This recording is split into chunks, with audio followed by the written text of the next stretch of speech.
Hallelujah. ಯೇಸು ಕ್ರಿಸ್ತನ ಅದ್ಭುತವಾದ ನಾಮದಲ್ಲಿ ನಮ್ಮೆಲ್ಲರನ್ನು ಸ್ವಾಗತ ಮಾಡುವವಳಾಗಿದ್ದೇನೆ. ಪ್ರಿಯರೇ, ಒಂದು ಸಮಯದಲ್ಲಿ ಈ ಒಂದು ಆರಾಧನೆಯ ಪ್ರಾರಂಭದಲ್ಲಿ ನಾವು ಕೀರ್ತನೆಗಳು 84ನೇ ಕೀರ್ತನೆಗೆ ನಮ್ಮ ಸತ್ಯಗಳನ್ನು ತಿಳಿಸ್ಕೊಳ್ಳೋಣ. Let's turn our Bible to Psalms 84. ನಾವು ಈ ಒಂದು ಕೀರ್ತನೆಯನ್ನ 1ರಿಂದ 12ನೇ ವಚನದವರೆಗೂ ನಾವು ಉತ್ತರ ಪ್ರತ್ಯುತ್ತರವಾಗಿ ಓದಿಕೊಳ್ಳುವವರಾಗಿದ್ದೇವೆ. We are going to read responsively from verse 1 to 12th verse. ಮೊದಲನೇ ವಚನ ನಾನು ಓದ್ತೇನೆ, 2ನೇ ವಚನ ನೀವು ಓದ್ಕೊಳ್ಬೇಕು. ಅದೇ ತರ 12ನೇ ವಚನ ಒಟ್ಟಾಗಿ ನಾವೆಲ್ಲರೂ ಸೇರಿ ಓದುವವರಾಗಿದ್ದೇವೆ. ಕೀರ್ತನೆಗಳು 84. ಸೇನಾಧೀಶ್ವರನಾದ ಯೆಹೋವನೇ, ನಿನ್ನ ನಿವಾಸಗಳು ಎಷ್ಟೋ ರಮ್ಯವಾಗಿವೆ. ಯೆಹೋವನ ಆಲಯದ ಅಂಗಳಗಳಲ್ಲಿ ಸೇರಬೇಕೆಂದು ನನ್ನ ಆತ್ಮವು ಹಂಬಲಿಸುತ್ತಾ ಕುಂದಿ ಹೋಗಿತ್ತು. ಆದರೆ ಈಗ ಚೈತನ್ಯ ಸ್ವರೂಪನಾದ ದೇವರಿಗೆ ನನ್ನ ತನುಮನಗಳಿಂದ ಅಶ್ವಧ್ವನಿ ಮಾಡುತ್ತೇನೆ. ಆಹಾ, ಸೇನಾಧೀಶ್ವರನಾದ ಯೆಹೋವ ದೇವರೇ, ನನ್ನ ಅರಸನೇ, ನಿನ್ನ ವೈರಿಗಳ ಸಮೀಪದಲ್ಲಿಯೇ, ನಿನ್ನ ವೇದಿಗಳ ಸಮೀಪದಲ್ಲಿಯೇ ಗುಬ್ಬಿಗೆ ಮನೆಯು, ಪಾರಿವಾಳಕ್ಕೆ ಮರಿ ಮಾಡುವ ಗೂಡು ದೊರಕಿತಲ್ಲ. ನಿನ್ನ ಮಂದಿರದಲ್ಲಿ ವಾಸಿಸುವವರು ಧನ್ಯರು, ಅವರು ನಿತ್ಯವೂ ನಿನ್ನನ್ನು ಕೀರ್ತಿಸುತ್ತಾ ಇರುತ್ತಾರೆ. ನಿನ್ನಲ್ಲಿ ಬಲವನ್ನು ಹೊಂದುವ ಮನುಷ್ಯರು ಧನ್ಯರು, ಅವರು ಯಾತ್ರಾಪರರಾಗಿ ಕಣ್ಣೀರಿನ ತಗ್ಗನ್ನು ದಾಟುವಾಗ ಅಲ್ಲಿ ಒರತೆಗಳನ್ನು ತೋಡಿ ನೀರಿನ ಸ್ಥಳವಾಗ ಮಾಡುತ್ತಾರೆ. ಮುಂಗಾರು ಮಳೆಯು ಅದನ್ನು ಸಮೃದ್ಧಿಗೊಳಿಸುತ್ತದೆ. ಅವರು ಹೆಚ್ಚಾಗಿ ಬಲ ಹೊಂದಿ ಚಿಯೋನ್ ಗಿರಿಯಲ್ಲಿ ದೇವರ ಸನ್ನಿಧಿಯನ್ನು ಸೇರಿ, ಸೇನಾಧೀಶ್ವರನಾದ ಯೆಹೋವ ದೇವರೇ, ನನ್ನ ಮೊರೆಯನ್ನ ಕೇಳು, ಯಾಕೋಬರ ದೇವರೇ ಕಿವಿಗೊಡು ಅನ್ನುತ್ತಾರೆ. ದೇವರೇ, ನಮಗೆ ಗುರಾಣಿಯಾಗಿರುವವನು ನೋಡು, ನಿನ್ನ ಅಭಿಷಕ್ತನ ಮುಖವನ್ನು ಕಟಾಕ್ಷಿಸು. ನಿನ್ನ ಆಲಯದ ಅಂಗಳಗಳಲ್ಲಿ ಕಳೆದ ಒಂದು ದಿನವು ಬೇರೆ ಸಹಸ್ರ ದಿನಗಳಿಗಿಂತ ಉತ್ತಮವಾಗಿದೆ. ದುಷ್ಟರ ಗುಡಾರಗಳಲ್ಲಿ ವಾಸಿಸುವುದಕ್ಕಿಂತ ನನ್ನ ದೇವರ ಆಲಯದ ಬಾಗಿಲನ್ನು ಕಾದುಕೊಂಡಿರುವುದೇ ಲೇಸು. ಯೆಹೋವ ದೇವರು ಸೂರ್ಯನು ಗುರಾಣಿಯೂ ಆಗಿದ್ದಾನಲ್ಲ. ಯೆಹೋವನು ಕೃಪೆಯನ್ನು ಘನವನ್ನು ಅನುಗ್ರಹಿಸುವನು. ಆತನು ಸದ್ಭಕ್ತರಿಗೆ ಯಾವ ಶುಭವನ್ನು ದಯಪಾಲಿಸದೇ ಇದ್ದಾನೋ. 12ನೇ ವಚನ ಎಲ್ಲರೊಟ್ಟಿಗೆ ಓದಿಕೊಳ್ಳೋಣ. ಸೇನಾಧೀಶ್ವರನಾದ ಯೆಹೋವನೇ, ನಿನ್ನಲ್ಲಿ ಭರವಸವಿಡುವ ಮನುಷ್ಯರು ಧನ್ಯರು. ಹೌದು ಪ್ರಿಯರೇ, ಎಂಥ ಕಷ್ಟಕಾಲದಲ್ಲಿದ್ದರೂ ಸಹ ಯೆಹೋವನ ಕೃಪೆಯು, ಆತನ ಒಂದು ಶುಭವು ಆತನ ಮಕ್ಕಳನ್ನು ಹಿಂಬಾಲಿಸಿ ಬರುವಂತದ್ದಾಗಿದೆ. ಹಾಲೆಲೂಯಾ. ಈ ಸಮಯದಲ್ಲಿ ನಾವೆಲ್ಲರೂ ಕಣ್ಣುಗಳು ಮುಚ್ಚಿಕೊಂಡವರಾಗಿ ದೇವರ ಸನ್ನಿಧಾನಕ್ಕೆ ಬಂದಿದ್ದೇವೆ. ನಮ್ಮನ್ನು ಆರೋಪಿಸಿಕೊಡೋಣ.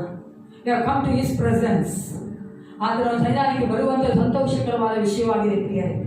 ಯೇಸು ಕ್ರಿಸ್ತ ತಾಯಿ ನಮ್ಮ ನಡೆಸುವ ಆತನಾಗಿದ್ದಾನೆ. ಆತನ ಒಂದು ಪವಿತ್ರಾತ್ಮೆಯನ್ನು ತುಂಬಿಸಿ ಆತನ ಆರಾಧನೆ ಮಾಡುವಂತೆ, ಆತನ ವಾಕ್ಯಗಳನ್ನು ಕೇಳುವಂತೆ, ಆತನೇ ಬಲಗೊಳ್ಳುವಂತೆ ನಮ್ಮನ್ನು ಮಾಡುವ ಆತನಾಗಿದ್ದಾನೆ. ಪ್ರಾರ್ಥನೆ ಮಾಡಿಕೊಳ್ಳೋಣ.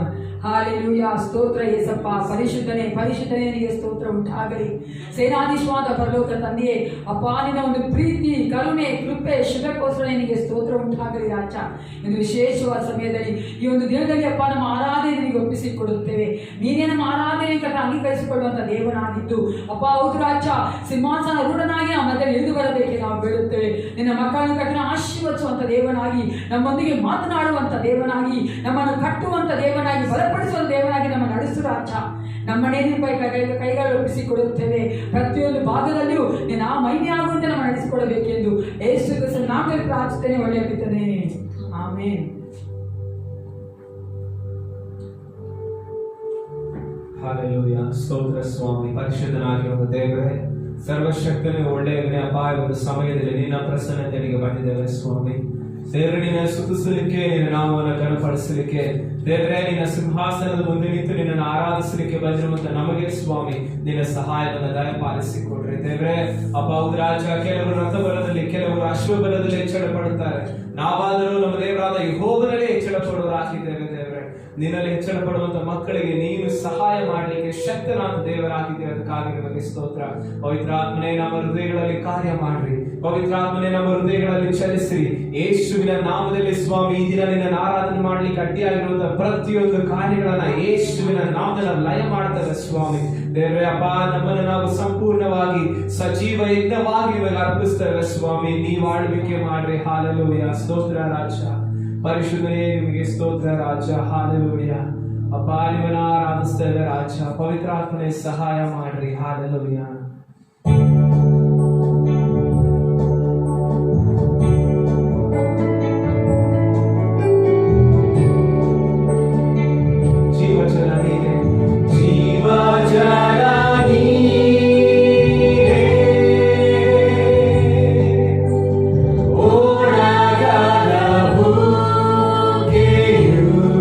ಒಳ್ಳೆಯ ಆಲೋಚಕನೇ,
ಸ್ತೋತ್ರ ಕರ್ತನೆ. ನಿನ್ನ ಆಳ್ವಿಕೆ ನಮ್ಮದಲ್ಲಿ ಉಂಟಾಗಲಿ ಸ್ವಾಮಿ.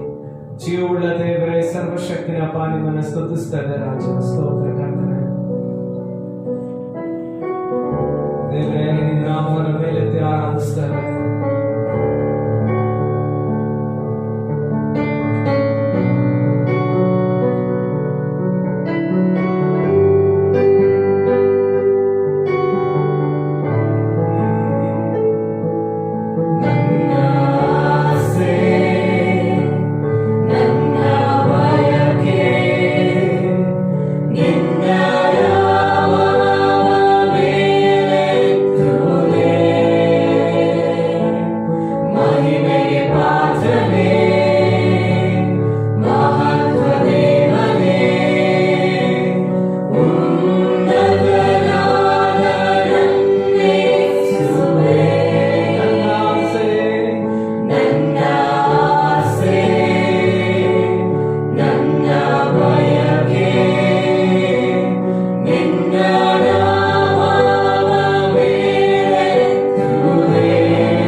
ಆಕಾಶವನಿನ ಸಿಂಹಾಸನ ಈ ಭೂಮಿಯ ಪಾದಪೀಠವಾಗದಕ್ಕಾಗಿ ನಿಮಗೆ ವಂದನೆ ಸಲ್ಲಿಸ್ತೇವೆ ದೇವರೇ. ಏನಕ್ಕೂ ಬಾರದ ನಮ್ಮನ್ನ ದೇವರ ಪೌದ್ರಾಜ ಹುಲ್ಲಿನಲ್ಲಿ ಬೆಳೆಯುವ ಹಾಗೆ ಹೂವಿನ ಹಾಗಿರುವಂತೆ ನಮ್ಮನ್ನ ಸ್ವಾಮಿ, ನೀರಿನ ಮೇಲಿರುವ ಗುಳ್ಳೆಯಾಗಿರುವಂತೆ ನಮ್ಮನ್ನ ದೇವರೇ ನೀನು ನಿನ್ನ ಮಕ್ಕಳಾಗಿ ಆರಿಸಿಕೊಂಡು ನಿನ್ನನ್ನು ಆರಾಧಿಸುವಂತ ಭಾಗ್ಯವನ್ನ ನಮಗೆ ಕೊಟ್ಟಿದ್ದೀರಲ್ಲ ಸ್ವಾಮಿ, ಅದಕ್ಕಾಗಿ ನಿಮಗೆ ವಂದನೆ ಸಲ್ಲಿಸ್ತೇವೆ ದೇವರೇ. ದೇವರೇ ಪೌದ್ರಾಜ ಯೋಗ್ಯತೆ ಇಲ್ಲದ ನಮ್ಮನ್ನ ಯೋಗ್ಯರನ್ನಾಗಿ ನಿನ್ನ ಶಿಲುಬೆ ಮೇಲೆ ನೀನು ಮಾಡಿದ್ದೀರಲ್ಲ, ಅದಕ್ಕಾಗಿ ನಿಮಗೆ ಸ್ತೋತ್ರ. ಓ ಲಾರ್ಡ್ ವಿ ಪ್ರೈಸ್ ಯು ದೇವರೇ, ನಿಮ್ಮನ್ನ ಸ್ತುತಿಸ್ತೇವೆ ರಾಜ, ನಿಮ್ಮನ್ನ ಸ್ತುತಿಸ್ತೇವೆ. ನಿನ್ನಿಂದ ಮಾತ್ರವೇ ನಾವು ಹೀಗೆ ನಿಮ್ಮನ್ನು ಆರಾಧಿಸ್ತಾ ಇದ್ದೇವೆ ಸ್ವಾಮಿ. ನಮಗಾಗಿ ಶಿಲುಬೆ ಮೇಲೆ ಬಲಿಯಾದಂತ ನನ್ನ ಯೇಸುವೆ ಅಪ್ಪ, ಹೃದಯ ಪೂರ್ವಕವಾಗಿ ಹೃದಯಂತರ ಆಳದಿಂದ ಸ್ವಾಮಿ ನಿಮಗೆ ವಂದನೆಗಳನ್ನು ಸಲ್ಲಿಸ್ತೇವೆ. ಸ್ತೋತ್ರ ಯೇಸಪ್ಪ.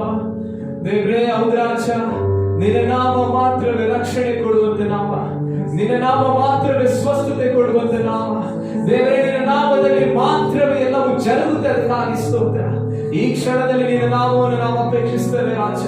ದೇವರೇ, ನಾವಿರುವಂತಹ ಪರಿಸ್ಥಿತಿಯ ಮಧ್ಯದಲ್ಲಿ ನಿನ್ನ ಹೆಸರು ನಮಗೆ ಬಲವನ್ನ ಕೊಡುವಂತದಾಗಿದೆ ಸ್ವಾಮಿ. ನಿನ್ನ ಹೆಸರು ನಮಗೆ ನಿರೀಕ್ಷೆಯನ್ನ ಕೊಡುವಂತದಾಗಿದೆ ಸ್ವಾಮಿ. ನಿನ್ನ ಹೆಸರು ನಮಗೆ ಬಲವನ್ನ ಕೊಡುವಂತದಾಗಿದೆ ಸ್ವಾಮಿ. ದೇವರೇ, ನಿನ್ನಲ್ಲಿ ನಾವು ನಿರೀಕ್ಷಿಸ್ತೇವೆ ರಾಜ.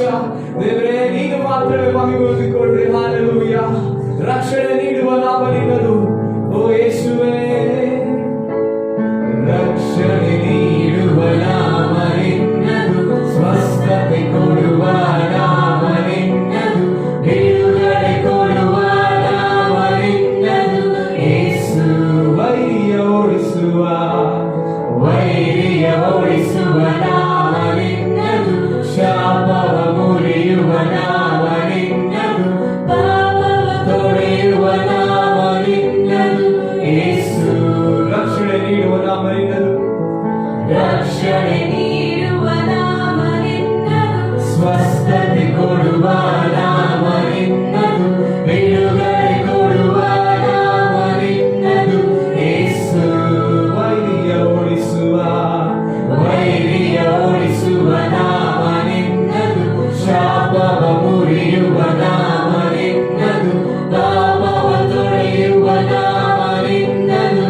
ಯೇಸು ಎಲ್ಲ ಶಾಪ ಮುರಿಯುವುದು, ಎಲ್ಲ ಶಾಪ ಮುರಿಬಾರು, ಎಲ್ಲ ವ್ಯಾಧಿ ನೀಬಾರು, ಎಲ್ಲ ಬಾರಿ ತೀರ್ಬಾರು.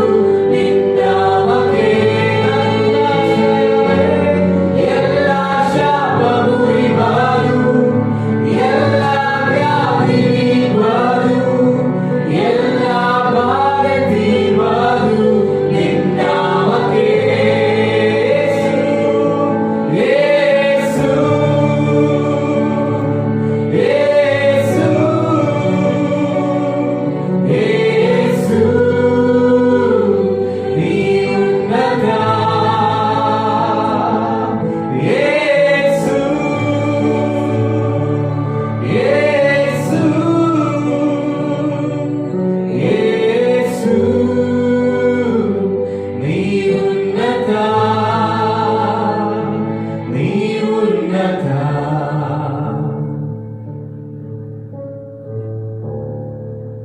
ಯೇಸು ಸ್ವಾಮಿ ನಾಮದಲ್ಲಿ ಎಲ್ಲವೂ ಜರುಗುತ್ತೆ.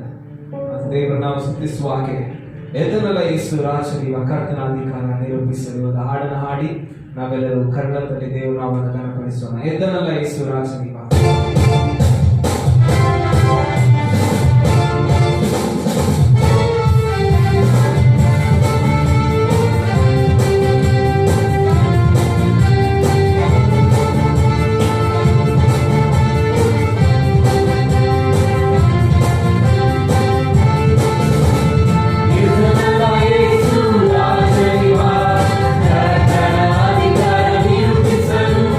ದೇವರಾಜನ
ಈ ವಚನ ಹೇಳ್ತದೆ, ನಿಮಗಾದ ಅವಮಾನಕ್ಕೆ ಬದಲಾಗಿ 2ರಷ್ಟು ಮಾನವನ್ನು ಹೊಂದಿದ್ರಿ, ನಾಚಿಕೆ ಪಟ್ಟದಕ್ಕೆ ಪ್ರತಿಯಾಗಿ ಇವರು ತಮ್ಮ ಸ್ವಾಸ್ಥ್ಯದಲ್ಲಿ ಹಿಕ್ಕುವರು, ಹೀಗೆ ತಮ್ಮ ದೇಶದಲ್ಲಿ 2ರಷ್ಟನ್ನು ಅನುಭವಿಸುವರು, ಇವರಿಗೆ ಶಾಶ್ವತ ಸಂತೋಷವಾಗುವುದೆಂಬುದಾಗಿ. ಇದು ಈ ವರ್ಷ ನಮ್ಮ ಸಭೆಯ ವಾಗ್ದಾನ. ಈಗಿರುವಂತ ಪರಿಸ್ಥಿತಿ ನೋಡಿ ಅನೇಕ ಜನ ನಾವು ಅನ್ಕೊಂತೀವಿ, ಹೇಗೆ ದೇವರು 2ರಷ್ಟರಲ್ಲಿ ಆಶೀರ್ವಾದ ಮಾಡ್ತಾನಂತೆ. ಆದ್ರೆ ನಮ್ಮ ದೇವರ ಕೈಯಲ್ಲಿ ಅಸಾಧ್ಯವಾದದ್ದು ಯಾವುದೂ ಇಲ್ಲ. ವಾಗ್ದಾನ ಮಾಡಿದಾಗ ಅದು ನಂಬಿಗಸ್ತನಾಗಿದ್ದಾನೆ. ನಮ್ಮ ಜೀವಿತದಲ್ಲಿ ಇರುವಂತ ಎಲ್ಲ ಭಯವನ್ನ ತೆಗೆದುಹಾಕಿ ದೇವರು ನಮಗೆ ದೃಢವಾದ ನಿರ್ಧಾರವನ್ನು, ದೃಢವಾದ ಆಧಾರವನ್ನ ದೇವರು ನಮಗೆ ಕೊಡ್ತಾನೆ, ದೃಢವಾದ ಧೈರ್ಯವನ್ನ ದೇವರು ನಮಗೆ ಕೊಡ್ತಾನೆ. ಅಂತ ದೇವರು ನಾವು ಸ್ತುತಿಸುವ ಹಾಗೆ ಭಯವು ನನ್ನ ಕದಲಿಸದು, ರೋಗವು ನನ್ನ ಮುಟ್ಟಲಾರದು, ಪರಾತ್ಪರನ ಮೊರೆ ಹೊಕ್ಕ ನನಗೆ ಕೇಡು ಸಂಭವಿಸುವುದು. ಒಂದು ಹಾಡನ್ನ ಹಾಡಿ ನಾವು ದೇವರನ್ನ ಸ್ತುತಿಸೋಣ. ಎಲ್ಲರೂ ಕರೆಯುತ್ತಾ ಭಯವು ನನ್ನ ಕದಲಿಸದು, ರೋಗವು ನನ್ನ ಮುಟ್ಟಲಾರದು, ಪರಾತ್ಪರನ ಮೊರೆ ಹೊಕ್ಕ ನನಗೆ ಕೇಡು ಸಂಭವಿಸದು, ನನ್ನ ವಿಮೋಚಕನು ಜೀವಿಸುವನು, ಆದರೂ ನನ್ನ ಸಹಾಯವು, ನನ್ನ ವಿಮೋಚಕನು ಜೀವಿಸುವನು, ನನ್ನನ್ನೆಂದೂ ಕೈಬಿಡನು.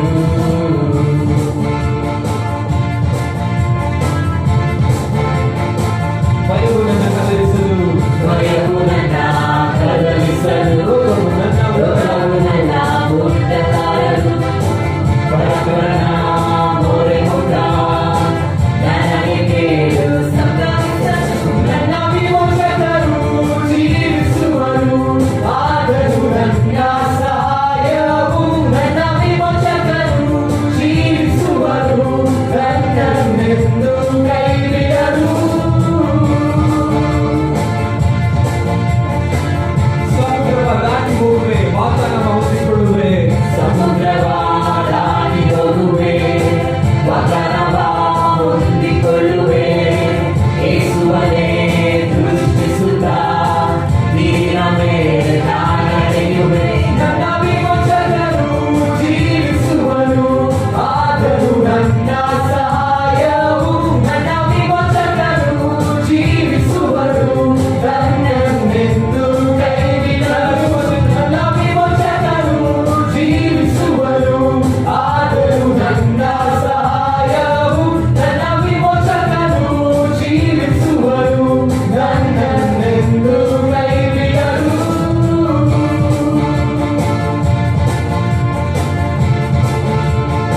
ಸಮುದ್ರವ ದಾಟಿ ಹೋಗುವೆ, ಸಮುದ್ರವ ದಾಟಿ ಹೋಗುವೆ, ವಾಗ್ದಾನವ ಹೊಂದಿಕೊಳ್ಳುವೆ, ಯೇಸುವನ್ನೇ ದೃಷ್ಟಿಸುತ್ತಾ ನೀರಿನ ಮೇಲೆ ನಾನು ನಡೆಯುವೆ, ನನ್ನ ವಿಮೋಚಕನು ಜೀವಿಸುವನು, ಆದರೂ ನನ್ನ ಸಹಾಯವು, ನನ್ನ ವಿಮೋಚಕನು ಜೀವಿಸುವನು, ನನ್ನನ್ನೆಂದೂ ಕೈಬಿಡನು.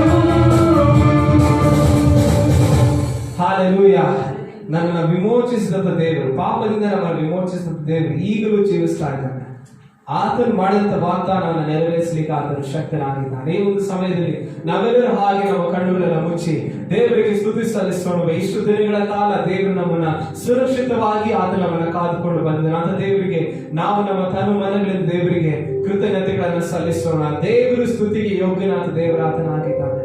ಆತ ನಮ್ಮ ಜೀವಿತಗಳಲ್ಲಿ ಮಾಡುವಂತ ಎಲ್ಲ ಮೇಲುಗಳನ್ನ ನೆನೆಸಿ ನೋಡುವಾಗ ಅದನ್ನ ನಾವು ಹೇಳ್ಬೇಕು, ದೇವರೇ ತಂದೆ ಹಾಗೆ ನಮ್ಮನ್ನ ಸಲಹಿ, ತಂದೆ ಹಾಗೆ ನಮ್ಮನ್ನ ಸಾಕಿ, ದೇವರೇ ಹೆಗಲ ಮೇಲೆ ಹೊತ್ತುಕೊಂಡು ನಮ್ಮನ್ನ ನಡೆಸ್ತಾ ಇದ್ದೀರಲ್ಲ ಸ್ವಾಮಿ, ಅದಕ್ಕಾಗಿ ನಿಮಗೆ ಸ್ತೋತ್ರ ರಾಜ. ದೇವರೇ ನೀನೊಬ್ಬನೇ ದೇವರು, ನೀನೊಬ್ಬನೇ ದೇವರು ಆಗಿದ್ದೀರಿ, ಅದಕ್ಕಾಗಿ ಸ್ತೋತ್ರ ರಾಜ. ಯೇಸುವಪ್ಪ, ನಿಮ್ಮನ್ನ ನಾವು ಆರಾಧಿಸ್ತೇವೆ ರಾಜ, ನಿಮ್ಮನ್ನ ನಾವು ಘನಪಡಿಸ್ತೇವೆ ದೇವರೇ. ಎಲ್ಲ ಪರಿಸ್ಥಿತಿಗಳ ಮಧ್ಯದಲ್ಲೂ, ಎಲ್ಲ ಸನ್ನಿವೇಶಗಳ ಮಧ್ಯದಲ್ಲೂ ದೇವರೇ, ಯಾವುದೇ ರೀತಿ ದುಃಖ ಇದ್ದರು, ಯಾವುದೇ ರೀತಿ ಕಳವಳಗಳಿದ್ದರು, ಭಯವಿದ್ದರು ಸ್ವಾಮಿ, ಅದರ ಮಧ್ಯದಲ್ಲಿ ನಮಗೆ ನಿರೀಕ್ಷೆಯನ್ನ ಕೊಡುವಾಗ ನೀನು ಆಗಿದ್ದೀರಲ್ಲ ಸ್ವಾಮಿ ದೇವರೇ, ಅದಕ್ಕಾಗಿ ನಿಮ್ಮನ್ನು ಆರಾಧಿಸ್ತೇವೆ ರಾಜ. ಏಸಯ್ಯ ದೇವರೇ, ನೀವು ನಮ್ಮ ಆರಾಧನೆಗೆ ಯೋಗ್ಯರು. ಸಿಂಹಾಸನಾಸನೊಡನೆ ದೇವರೇ ನಿಮ್ಮನ್ನು ಆರಾಧಿಸ್ತೇವೆ ರಾಜ. ದೇವರಪ್ಪ, ನಿಮ್ಮನ್ನು ಆರಾಧಿಸ್ತೇವೆ ರಾಜ. ನನ್ನ ತಂದೆ ನೀವೇ, ನನ್ನ ದೇವರು ನೀವೇ, ನನ್ನ ತಂದೆ ನೀವೇ, ನೀವೇ.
ನನ್ನ ಕಾಲು ಜಾರಿ ನಡೆದ ನನ್ನ ಜೀವದ ಪ್ರತಿಮಾನನು ಸರಿಪಡಿಸುವನು ತಂದೆ.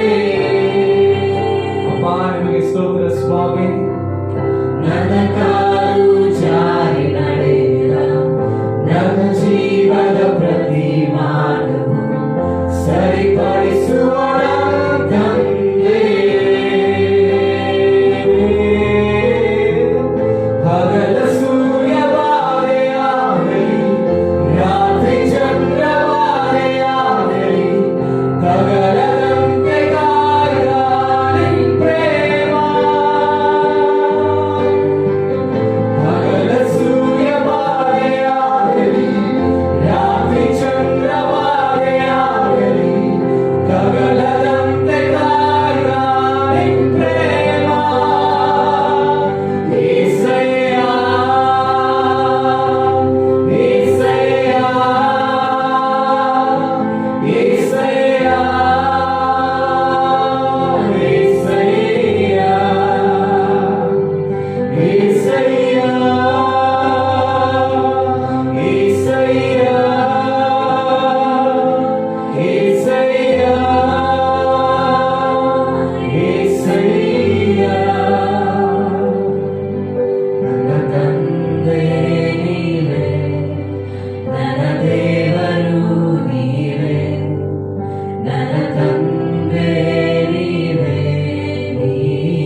ದೇವರೇ, ನಮ್ಮ ಆರಾಧನೆಯನ್ನು ಬಯಸಿ ನಮ್ಮ ಮಧ್ಯದಲ್ಲಿ ನೀವಿರುವುದಕ್ಕಾಗಿ ನಿಮಗೆ ವಂದನೆ ಸಲ್ಲಿಸ್ತೇವೆ.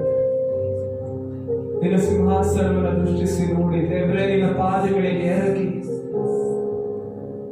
ದೇವರೇ, ನಮ್ಮನ್ನು ನಾವು ಸಂಪೂರ್ಣವಾಗಿ ಸಮರ್ಪಿಸಿ ನಿಮ್ಮನ್ನು ಆರಾಧಿಸ್ತೇವೆ ಸ್ವಾಮಿ. ನಿನ್ನ ಪ್ರೀತಿಯ ಮುಂದೆ ಸ್ವಾಮಿ ಯಾವುದು ನಿಲ್ಲೋದಕ್ಕಾಗಿ ನೀನೊಬ್ಬನೇ ಸ್ವಾಮಿ, ನೀನೊಬ್ಬನೇ ಸ್ವಾಮಿ, ಎಲ್ಲದಕ್ಕೂ ಮೇಲಾದನು ನೀನೊಬ್ಬನೇ ಸ್ವಾಮಿ. ನಮ್ಮನ್ನು ಅರ್ಥ ಮಾಡಿಕೊಳ್ಳುವಂತ ದೇವರು ಅಪ್ಪ, ನೀನೊಬ್ಬನೇ ನಮ್ಮನ್ನು ಅರಿತುಕೊಳ್ಳುವಂತ ದೇವರು, ನಮ್ಮ ಹೃದಯವನ್ನ ಪರಿಶೋಧಿಸಿ ತಿಳಿದುಕೊಳ್ಳುವಂತ ದೇವರು ನೀನು ಆಗಿದ್ದೀರಲ್ಲ ಸ್ವಾಮಿ. ಅದಕ್ಕಾಗಿ ದೇವರೇ, ನೀನೊಬ್ಬನೇ ಸ್ವಾಮಿ ನಮ್ಮ ಜೀವಿತಗಳಲ್ಲಿ ಕಾರ್ಯ ಮಾಡುವಂತ ದೇವರು.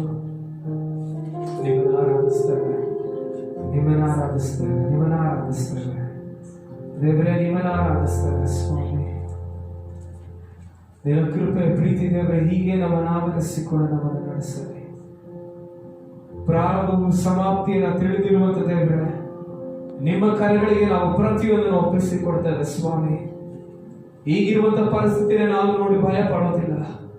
ನಿನ್ನ ವಾಕ್ಯಗಳ ಪ್ರಕಾರ ದೇವರೇ, ಇಂದಿನ ವೈಭವಕ್ಕಿಂತಲೂ ಮುಂದಿನ ವೈಭವ ವಿಶೇಷವಾಗಿರುವುದೆಂಬುದಾಗಿ ನೀನು ವಾಗ್ದಾನ ಮಾಡಿದ ಅದನ್ನು ನಂಬಿಕಸ್ಥನಾಗಿದ್ದೇವೆ. 2 ವರ್ಷ ನಮಗೆ ದಯಪಾಲಿಸುವಂತ ದೇವರಾಗಿದ್ದೇವೆ. ಅದಕ್ಕಾಗಿ ನಿಮಗೆ ಸ್ತೋತ್ರ. ಯೇಸುವಿನ ಹೆಸರಿನಲ್ಲಿ ಪ್ರಾರ್ಥಿಸಿ ಬೇಡ್ತೇವೆ ತಂದೆ, ಆಮೆನ್. ಒಳ್ಳೆಯ ಕುರ್ಬಾನ ಅಂತ ಯೇಸು ಕ್ರಿಸ್ತನ ನಾಮದಲ್ಲಿ ನನ್ನೆಲ್ಲರನ್ನು ವಂದಿಸುತ್ತೇವೆ ಎಂದು ಸೋಲಾಗಿದ್ದೇನೆ ಪ್ರಿಯರೇ. ನಾನು ನಂಬುತ್ತೇನೆ ಯೇಸು ಕ್ರಿಸ್ತನು ಯೆಹೋವ ಏನೇ ಆಗಿದ್ದು ನಿಮ್ಮನ್ನು ಈ ದಿನಗಳ ನಡೆಸಿಕೊಂಡು ಬರ್ತಾ ಇದ್ದಾನೆ. ಆತನು ಯೆಹೋವ ಶಾಲೋಮ್ ಆಗಿದ್ದು ನಿಮಗೆ ಸಮಾಧಾನ ಅನುಭವಿಸಿಕೊಟ್ಟಿದ್ದಾನೆ. ಹೌದು ಪ್ರಿಯರೇ, ನಮ್ಮ ದೇವರು ಒಳ್ಳೆಯ ದೇವರಾಗಿದ್ದಾನೆ. ನಮ್ಮನ್ನು ಒಂದು ಕಾಲಕ್ಕೂ ಕೈ ಬಿಡದೆ ಆತನು ನಮ್ಮನ್ನು ಕಾಯುವಂಥ ದೇವನಾಗಿದ್ದಾನೆ. ಇರುವಂಥ ಎಲ್ಲ ಸಮಸ್ಯೆಗಳ ಮಧ್ಯೆಯೂ ಸಹ ದೇವರು ನಮ್ಮನ್ನು ನಡೆಸುವ ಆತನಾಗಿದ್ದಾನೆ. ಜಲರಾಶಿಯಲ್ಲಿ ಆಯುವಾಗ ಹಾದು ಹೋಗುವಾಗಲೂ ಸಹ ದೇವರು ನಮ್ಮೊಂದಿಗೆ ಇರುವಂಥ ದೇವನಾಗಿದ್ದಾನೆ. ಆದ್ದರಿಂದ ನಾನು ದೇವರಿಗೆ ಸ್ತೋತ್ರ ಮಾಡುವಳಾಗಿದ್ದೇನೆ. ಈ ಒಂದು ಸಮಯದಲ್ಲಿ ಈ ವಾರದ ಜನ್ಮಯ ಆಚರಿಸಿಕೊಳ್ಳುವಂಥ ಪ್ರತಿಯೊಬ್ಬರ ದೇವರಿಗೆ ಒಪ್ಪಿಸಿಕೊಟ್ಟವರಾಗಿ, ಮದುವೆ ದಿನಗಳನ್ನ ವೆಡ್ಡಿಂಗ್ ಆನಿವರ್ಸರಿಯನ್ನು ಆಚರಿಸಿಕೊಳ್ಳುವಂಥ ದಂಪತಿಗಳ ದೇವರಿಗೆ ಒಪ್ಪಿಸಿಕೊಟ್ಟವರಾಗಿ ನಾವು ಅವರಿಗಾಗಿ ಪ್ರಾರ್ಥನೆ ಮಾಡಿಕೊಳ್ಳೋಣ. Let's pray. ಪ್ರಾರ್ಥನೆ ಮಾಡಿಕೊಳ್ಳೋಣ. ಭೂಮಿ ಆಕಾಶಗಳ ಒಳ್ಳೆಯದ ಪರಲೋಕ ತಂದೆಯೇ, ನಿನಗೆ ಸ್ತೋತ್ರ ಉಂಟಾಗಲಿ. ಯೇಸಪ್ಪ, ನೀನು ಎಷ್ಟು ಒಳ್ಳೆಯವನಾಗಿದ್ದಿ, ನಮ್ಮನ್ನು ಎಷ್ಟು ಹೆಚ್ಚಾಗಿ ಪ್ರೀತಿ ಮಾಡುತ್ತೀಯ, ಅದಕ್ಕಾಗಿ ನಿನಗೆ ಸ್ತೋತ್ರ.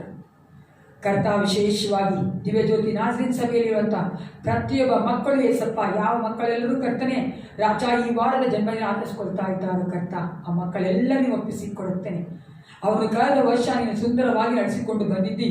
ಈ ಒಂದು ವರ್ಷದಲ್ಲಿಯೂ ಸಹ ಕರ್ತನೆ ನೀನು ಕರ್ತನೆ ಅತಿಶಯವಾಗಿ ಅಪ್ಪ ನೀನು ನಡೆಸಿಕೊಡುತ್ತೀಯ, ಅದಕ್ಕಾಗಿ ನನಗೆ ಸ್ತೋತ್ರ ಉಂಟಾಗಲಿ. ಆ ಮಕ್ಕಳಿಗೆ ಬೇಕಾಗಿರುವಂಥ ಆರೋಗ್ಯವನ್ನು ಕರ್ತನೆ ಯೇಸಪ್ಪ, ಅವರಿಗೆ ಬೇಕಾದಂಥ ಎಲ್ಲ ಅಗತ್ಯಗಳನ್ನ ಪೂರೈಸಿಕೊಡು ಕರ್ತ. ನೀನು ಅವರ ಜೀವಿತವನ್ನು ನೋಡ್ತಾ ಇದ್ದೇನೆ ಕರ್ತನೆ. ಅವರು ನಿನ್ನ ಮಕ್ಕಳು ಕರ್ತನೆ, ನಿನ್ನ ಒಂದು ಕುರಿಮರಿಗಳಾಗಿದ್ದಾರೆ ಯೇಸಪ್ಪ. ನೀನು ಒಳ್ಳೆಯ ಕುರುಬನಾಗಿದ್ದು ಅವರಿಗೆ ಬೇಕಾಗಿರುವಂಥ ಎಲ್ಲ ಕರ್ತನ ಅಗತ್ಯಗಳನ್ನು ಪೂರೈಸಿಕೊಟ್ಟು ಕೊರತೆಯನ್ನು ನೀಗಿಸುವಂಥ ದೇವರಾಗಿದ್ದು ಅವರು ನಡೆಸಬೇಕೆಂದು ಒಪ್ಪಿಸಿಕೊಡುತ್ತೇನೆ. ಅದೇ ರೀತಿಯಾಗಿ ಕರ್ತನೆ ಅಪ್ಪ, ವೆಡ್ಡಿಂಗ್ ಆನಿವರ್ಸರಿನ ಆಚರಿಸಿಕೊಳ್ಳುವಂಥ ಪ್ರತಿಯೊಬ್ಬ ದಂಪತಿಗಳಿಗೆ ಒಪ್ಪಿಸಿಕೊಡುತ್ತೇನಪ್ಪ. ರಾಜ, ದಂಪತಿಗಳನ್ನ ಆಶೀರ್ವದಿಸು. ನಿನ್ನ ಮಕ್ಕಳು ಕರ್ತನೆ ಅನೇಕ ದಂಪತಿಗಳಿಗೆ ಅಪ್ಪ ಮಾದರಿಯಾಗಿರಬೇಕೆಂದು ನೀನು ಅವರ ಕರೆಯುತ್ತಿದ್ದಲ್ಲಪ್ಪ. ಯೇಸಪ್ಪ, ಮಕ್ಕಳನ್ನ ಬಲಪಡಿಸು. ಗಂಡ ಹೆಂಡತಿ ಇಬ್ಬರು ಕರ್ತನೆ ಅಪ್ಪ ಒಬ್ಬರೊಬ್ಬರು ಅರ್ಥ ಮಾಡಿಕೊಳ್ಳುವಂತೆ ಅಪ್ಪ, ಒಬ್ಬರೊಬ್ಬರು ಕರ್ತನೆ ಬಿಟ್ಟುಕೊಡುವಂತೆ ರಾಜ, ನಿನ್ನ ಒಂದು ರಾಜ್ಯದ ಕರ್ತನೆ ವಿಸ್ತಾರಕ್ಕಾಗಿ ಆ ಮಕ್ಕಳು ದುಡಿಯುವಂತೆ ಅವರು ಕರ್ತನೆ ಕುಟುಂಬದಲ್ಲಿ ಅವರ ಮಕ್ಕಳಿಗೆ ಕರ್ತನೆ ಒಂದು ಮಾದರಿಗಳಾಗಿರುವಂತೆ ನೀನು ಕಾರ್ಯ ಮಾಡು. ಅವರಿಗೆ ಬೇಕಾಗಿರುವಂಥ ನಿನ್ನ ಒಂದು ಕರ್ತನೆ ಕೌನ್ಸಿಲಿಂಗನ್ನು ಕೊಡಬೇಕೆಂದು ಅಪ್ಪ, ನಿನ್ನ ಆಲೋಚನೆಯನ್ನು ಕೊಡಬೇಕೆಂದು ಒಪ್ಪಿಸಿಕೊಡುತ್ತೇನೆ ಅಪ್ಪ. ನಿನ್ನ ಒಂದು ಅಪ್ಪ ಅಮೋಘವಾದಂಥ ಅಮೂಲ್ಯವಾದಂಥ ಪ್ರೀತಿಯಿಂದ ಆ ಮಕ್ಕಳನ್ನ ಬಂಧಿಸಪ್ಪ. ನೀನೇ ಆ ಮಕ್ಕಳಿಗಿದ್ದು ನಡೆಸು ಯೇಸುವೇ. ಹೌದು ರಕ್ಷಕ ಅಪ್ಪ, ಮತ್ತೊಂದಾವರ್ತಿ ರಕ್ಷಕನೇ, ಯಾರೆಲ್ಲ ಜನ್ಮದಿನ ಆಚರಿಸ್ಕೊಳ್ತಾರೋ ಯೇಸಪ್ಪ, ಯಾರೆಲ್ಲ ಕರ್ತನೆ ಮದುವೆ ದಿನವನ್ನು ಆಚರಿಸ್ಕೊಳ್ತಾರೋ ಅವರೆಲ್ಲರಿಗೂ ಒಪ್ಪಿಸಿಕೊಡುತ್ತಾ ಯೇಸು ಕ್ರಿಸ್ತನ ನಾಮದಲ್ಲಿ ಪ್ರಾರ್ಥಿಸ್ತೇನೆ. ಒಳ್ಳೆಯ ಪಿತನೇ. ದೇವರ ಪರಿಶುದ್ಧ ನಾಮಕ್ಕೆ ಸ್ತೋತ್ರವಾಗಲಿ. ಈ ದಿನ ನಾವು ದೇವರ ವಾಕ್ಯವನ್ನು ಕೇಳಲಿಕ್ಕೆ ಹೋಗ್ತಾ ಇದ್ದೇವೆ. ನಾವೆಲ್ಲರೂ ಒಂದು ಕ್ಷಣ ದೇವರ ಆತ್ಮವನ್ನು ಕೇಳುವ. ದೇವರಾತ್ಮನೇ ನಮ್ಮ ಹೃದಯಗಳಿಗೆ ಮಾತನಾಡಿ ಎಂಬುದಾಗಿ ನಾವಿಂದು ಸಮಯದಲ್ಲಿ ಪ್ರಾರ್ಥಿಸೋಣ. ಜೀವ ಸ್ವರೂಪನಾಗಿರುವಂಥ ದೇವರೇ ಅಪ್ಪ, ಈ ಒಂದು ಸಮಯದಲ್ಲಿ ನಿನ್ನ ಕೃಪಾಸನದ ಮುಂದೆ ಬರ್ತಾ ಇದ್ದೇವೆ ಸ್ವಾಮಿ. ದೇವರೇ, ನೀನು ಸರ್ವಶಕ್ತನಾದ ದೇವರಾಗಿದ್ದೀರಿ. ನಿಮಗೆ ಅಸಾಧ್ಯವಾದ ಕಾರ್ಯಗಳು ಯಾವುದೂ ಇಲ್ಲ ದೇವರಪ್ಪ. ಹೌದು ರಾಜ, ಒಂದು ಸಮಯದಲ್ಲಿ ನಿನ್ನ ವಾಕ್ಯಗಳನ್ನು ಕೇಳಲಿಕ್ಕೆ ಬರುವಾಗ ನಿನ್ನ ಮಕ್ಕಳಿಗೆ ನೀವು ಮಾತನಾಡ್ರಿ ಸ್ವಾಮಿ. ನಿನ್ನ ಸ್ವರವನ್ನ ತಿಳಿಯಪಡಿಸಿರಿ ದೇವರೇ. ನಮಗೆ ಬೇಕಾದ ಆತ್ಮಿಕ ದೇವರ ಮನ್ನವನ್ನು ನೀವು ದಯಪಾಲಿಸಿ ಕೊಡಬೇಕಾಗಿ ನಿಮ್ಮನ್ನು ಪ್ರಾರ್ಥಿಸ್ತೇನೆ. ಯೇಸುವಿನ ಹೆಸರಿನಲ್ಲಿ ಪ್ರಾರ್ಥಿಸಿ ಬೇಡುತ್ತೇವೆ ತಂದೆ, ಆಮೆನ್. ಈ ದಿನ ನಾವು ದೇವರ ವಾಕ್ಯವನ್ನು ಕೇಳಲಿಕ್ಕೆ ಹೋಗುವಂತ ವಿಚಾರ ಆತ್ಮಿಕ ವಿವೇಚನೆ, ದ ಸ್ಪಿರಿಚುವಲ್ ಡಿಸರ್ನ್ಮೆಂಟ್. ಏನಿದು ಆತ್ಮಿಕ ವಿವೇಚನೆ ಅಂತ ಹೇಳಬೇಕಾದ್ರೆ, ಅನೇಕರ ಜೀವನದಲ್ಲಿ ಯಾವಾಗ ಯೇಸು ಕ್ರಿಸ್ತನನ್ನು ನಂಬ್ತಾರೋ, ಯಾವಾಗ ಯೇಸು ಕ್ರಿಸ್ತನಲ್ಲಿ ಬರ್ತಾರೋ, ಅವರು ಆತ್ಮಿಕವಾಗಿ ಬೆಳೀಲಿಕ್ಕೆ ಶುರು ಮಾಡ್ತಾರೆ. ನಮ್ಮ ಕುಟುಂಬಗಳಲ್ಲಿ ಚಿಕ್ಕ ಮಕ್ಕಳಿದ್ರೆ ಅವರು ಬೆಳೆಯೋದನ್ನ ನೋಡ್ಲಿಕ್ಕೆ ನಾವು ಇಷ್ಟಪಡ್ತೀವಿ. 1 ವರ್ಷ ಆದ್ಮೇಲೆ, 2 ವರ್ಷ ಆದ್ಮೇಲೆ, 6 ತಿಂಗಳಾದ್ಮೇಲೆ ಅವ್ರಿಗೆ ಹಲ್ಲುಗಳು ಬರುತ್ತೆ, ಅದನ್ನ ನೋಡಿ ಖುಷಿ ಪಡ್ತೀವಿ ನಾವು. ಅದಾದ್ಮೇಲೆ ಅವ್ರು ಬೆಳೀತಾ ತೊದಲು ಮಾತುಗಳನ್ನ ಆಡ್ತಾರೆ, ಅದನ್ನ ನೋಡಿ ನಾವು ಖುಷಿ ಪಡ್ತೀವಿ. ಹಾಗೆ ನಡೀಲಿಕ್ಕೆ ಸ್ಟಾರ್ಟ್ ಮಾಡ್ತಾರೆ. ಇದೇ ರೀತಿಯಾಗಿ ಅವರ ಜೀವನವಿಡೀ ಬೆಳೀತಾರೆ. ಅದೇ ರೀತಿ ನಾವು ಆತ್ಮಿಕ ಜೀವನದಲ್ಲಿ ನಾವು ಹುಟ್ಟಿದ ನಂತರ ನಾವು ಕೂಡ ಬೆಳೀತೀವಿ. ಆತ್ಮಿಕ ಜೀವನದಲ್ಲಿ ಬೆಳಿಬೇಕಾದ್ರೆ ಆತ್ಮಿಕ ಕಾರ್ಯಗಳನ್ನ ಅರ್ಥ ಮಾಡ್ಕೊಳ್ಳೋದು ತುಂಬಾ ಮುಖ್ಯ ಆಗುತ್ತೆ. ನಿಮ್ಗೆ ಹೇಳ್ಬೇಕಂದ್ರೆ, ಇವಾಗ ಆತ್ಮಿಕ ಜೀವನದಲ್ಲಿ ಒಬ್ಬ ವ್ಯಕ್ತಿ ಬೆಳೀತಾ ಇದ್ದಾನೆ ಅನ್ನೋದಕ್ಕೆ ಅನೇಕ ಗುರುತುಗಳಿದೆ. ಆತ್ಮಿಕ ಜೀವನದಲ್ಲಿ ಅವನ ಅಭಿವೃದ್ಧಿ ಆಗ್ತಾ ಇದ್ದಾನೆ ಅನ್ನೋದಕ್ಕೆ ಅನೇಕ ಗುರುತುಗಳಿದೆ. ಅದೇ ರೀತಿ ಆತ್ಮಿಕ ಜೀವನದಲ್ಲಿ ಅವನು ಬೆಳೀತಾ ಇಲ್ಲ, ಅವನ ಆತ್ಮಿಕ ಜೀವಿತ ಕುಂಠಿತವಾಗಿದೆ ಅನ್ನೋದು ಕೂಡ ಅನೇಕ ಉದಾಹರಣೆಗಳು, ಅನೇಕ ಕಾರಣಗಳು, ಅನೇಕ ವ್ಯಕ್ತಿಗಳನ್ನ ನಾವು ನೋಡ್ತೇವೆ. ಆದ್ರೆ ಇದೆಲ್ಲದರ ಮಧ್ಯೆ ಇನ್ನೊಂದು ಅಂಶ ಇದೆ, ಅದು ದ ಸ್ಪಿರಿಚುವಲ್ ಸ್ಟಾಗ್ನೆಂಟ್, ಅಂದ್ರೆ ಆತ್ಮಿಕವಾಗಿ ಬೆಳವಣಿಗೆ ಕುಂಠಿತ ಆಗಿರುವಂಥದ್ದು. ಇವತ್ತು ಅನೇಕ ಕ್ರೈಸ್ತರು ಈ ಒಂದು ಬಲೆಯಲ್ಲಿದ್ದಾರೆ, ದ ಸ್ಪಿರಿಚುವಲ್ ಸ್ಟಾಗ್ನೆಂಟ್. ಒಂದು ನೀರು ಹರಿತಾ ಇದ್ರೆ ಮಾತ್ರ ಅದು ಚೆನ್ನಾಗಿರುತ್ತೆ. ಒಂದು ಕಡೆ ನಿಂತು ಬಿಟ್ರೆ ಅದರಲ್ಲಿ ಫಂಗಸ್ ಉತ್ಪತ್ತಿ ಆಗುತ್ತೆ, ಪಾಚಿ ಉತ್ಪತ್ತಿ ಆಗುತ್ತೆ, ಸ್ಮೆಲ್ ಬರುತ್ತೆ. ಅದೇ ರೀತಿ ನಮ್ಮ ಆತ್ಮಿಕ ಜೀವನದಲ್ಲಿ ಕೂಡ ನಾವು ಬೆಳೀಬೇಕು. ಆತ್ಮಿಕ ಜೀವನದಲ್ಲಿ ನಾವು ಬೆಳಿಬೇಕಾದ್ರೆ ಆತ್ಮಿಕ ವಿವೇಚನೆ ತುಂಬಾ ಪ್ರಾಮುಖ್ಯವಾಗುತ್ತೆ. ದ ಸ್ಪಿರಿಚುವಲ್ ಡಿಸರ್ನ್ಮೆಂಟ್ ಅಂತ ನಾವು ಹೇಳ್ತೀವಿ. ಹಾಗಾದ್ರೆ ಈ ದಿನ ನಾವು ಸ್ಪಿರಿಚುವಲ್ ಡಿಸರ್ನ್ಮೆಂಟ್ ಬಗ್ಗೆ ಮಾತನಾಡ್ಲಿಕ್ಕೆ ನಿಮ್ಮ ಮನೆಯಲ್ಲಿ ಇಷ್ಟಪಡ್ತೇವೆ. ಇವತ್ತು ನೀವು ಆತ್ಮಿಕ ಜೀವನದಲ್ಲಿ ಬೆಳೀತಾ ಇದ್ದೀರಾ ಅನ್ನೋದನ್ನ ನೀವು ಪ್ರಶ್ನೆ ಮಾಡ್ಕೊಂಡ್ರಿ ಈ ವಚನಗಳನ್ನ ಕೇಳಬೇಕಾದ್ರೆ. ಹಾಗಾದ್ರೆ ವಿವೇಚನೆ ಅಂತ ಹೇಳ್ಬೇಕಾದ್ರೆ ಏನು? ಅನೇಕ ಬಾರಿ ವಿವೇಚನೆ ಅನ್ನೋದನ್ನ ನಾವು ಮರೆತು ಹೋಗ್ತೀವಿ. ಅನೇಕ ಬಾರಿ ವಿವೇಚನೆಯನ್ನ ತಪ್ಪಾಗಿ ಅರ್ಥ ಮಾಡ್ಕೊಂಡಿರ್ತೇವೆ.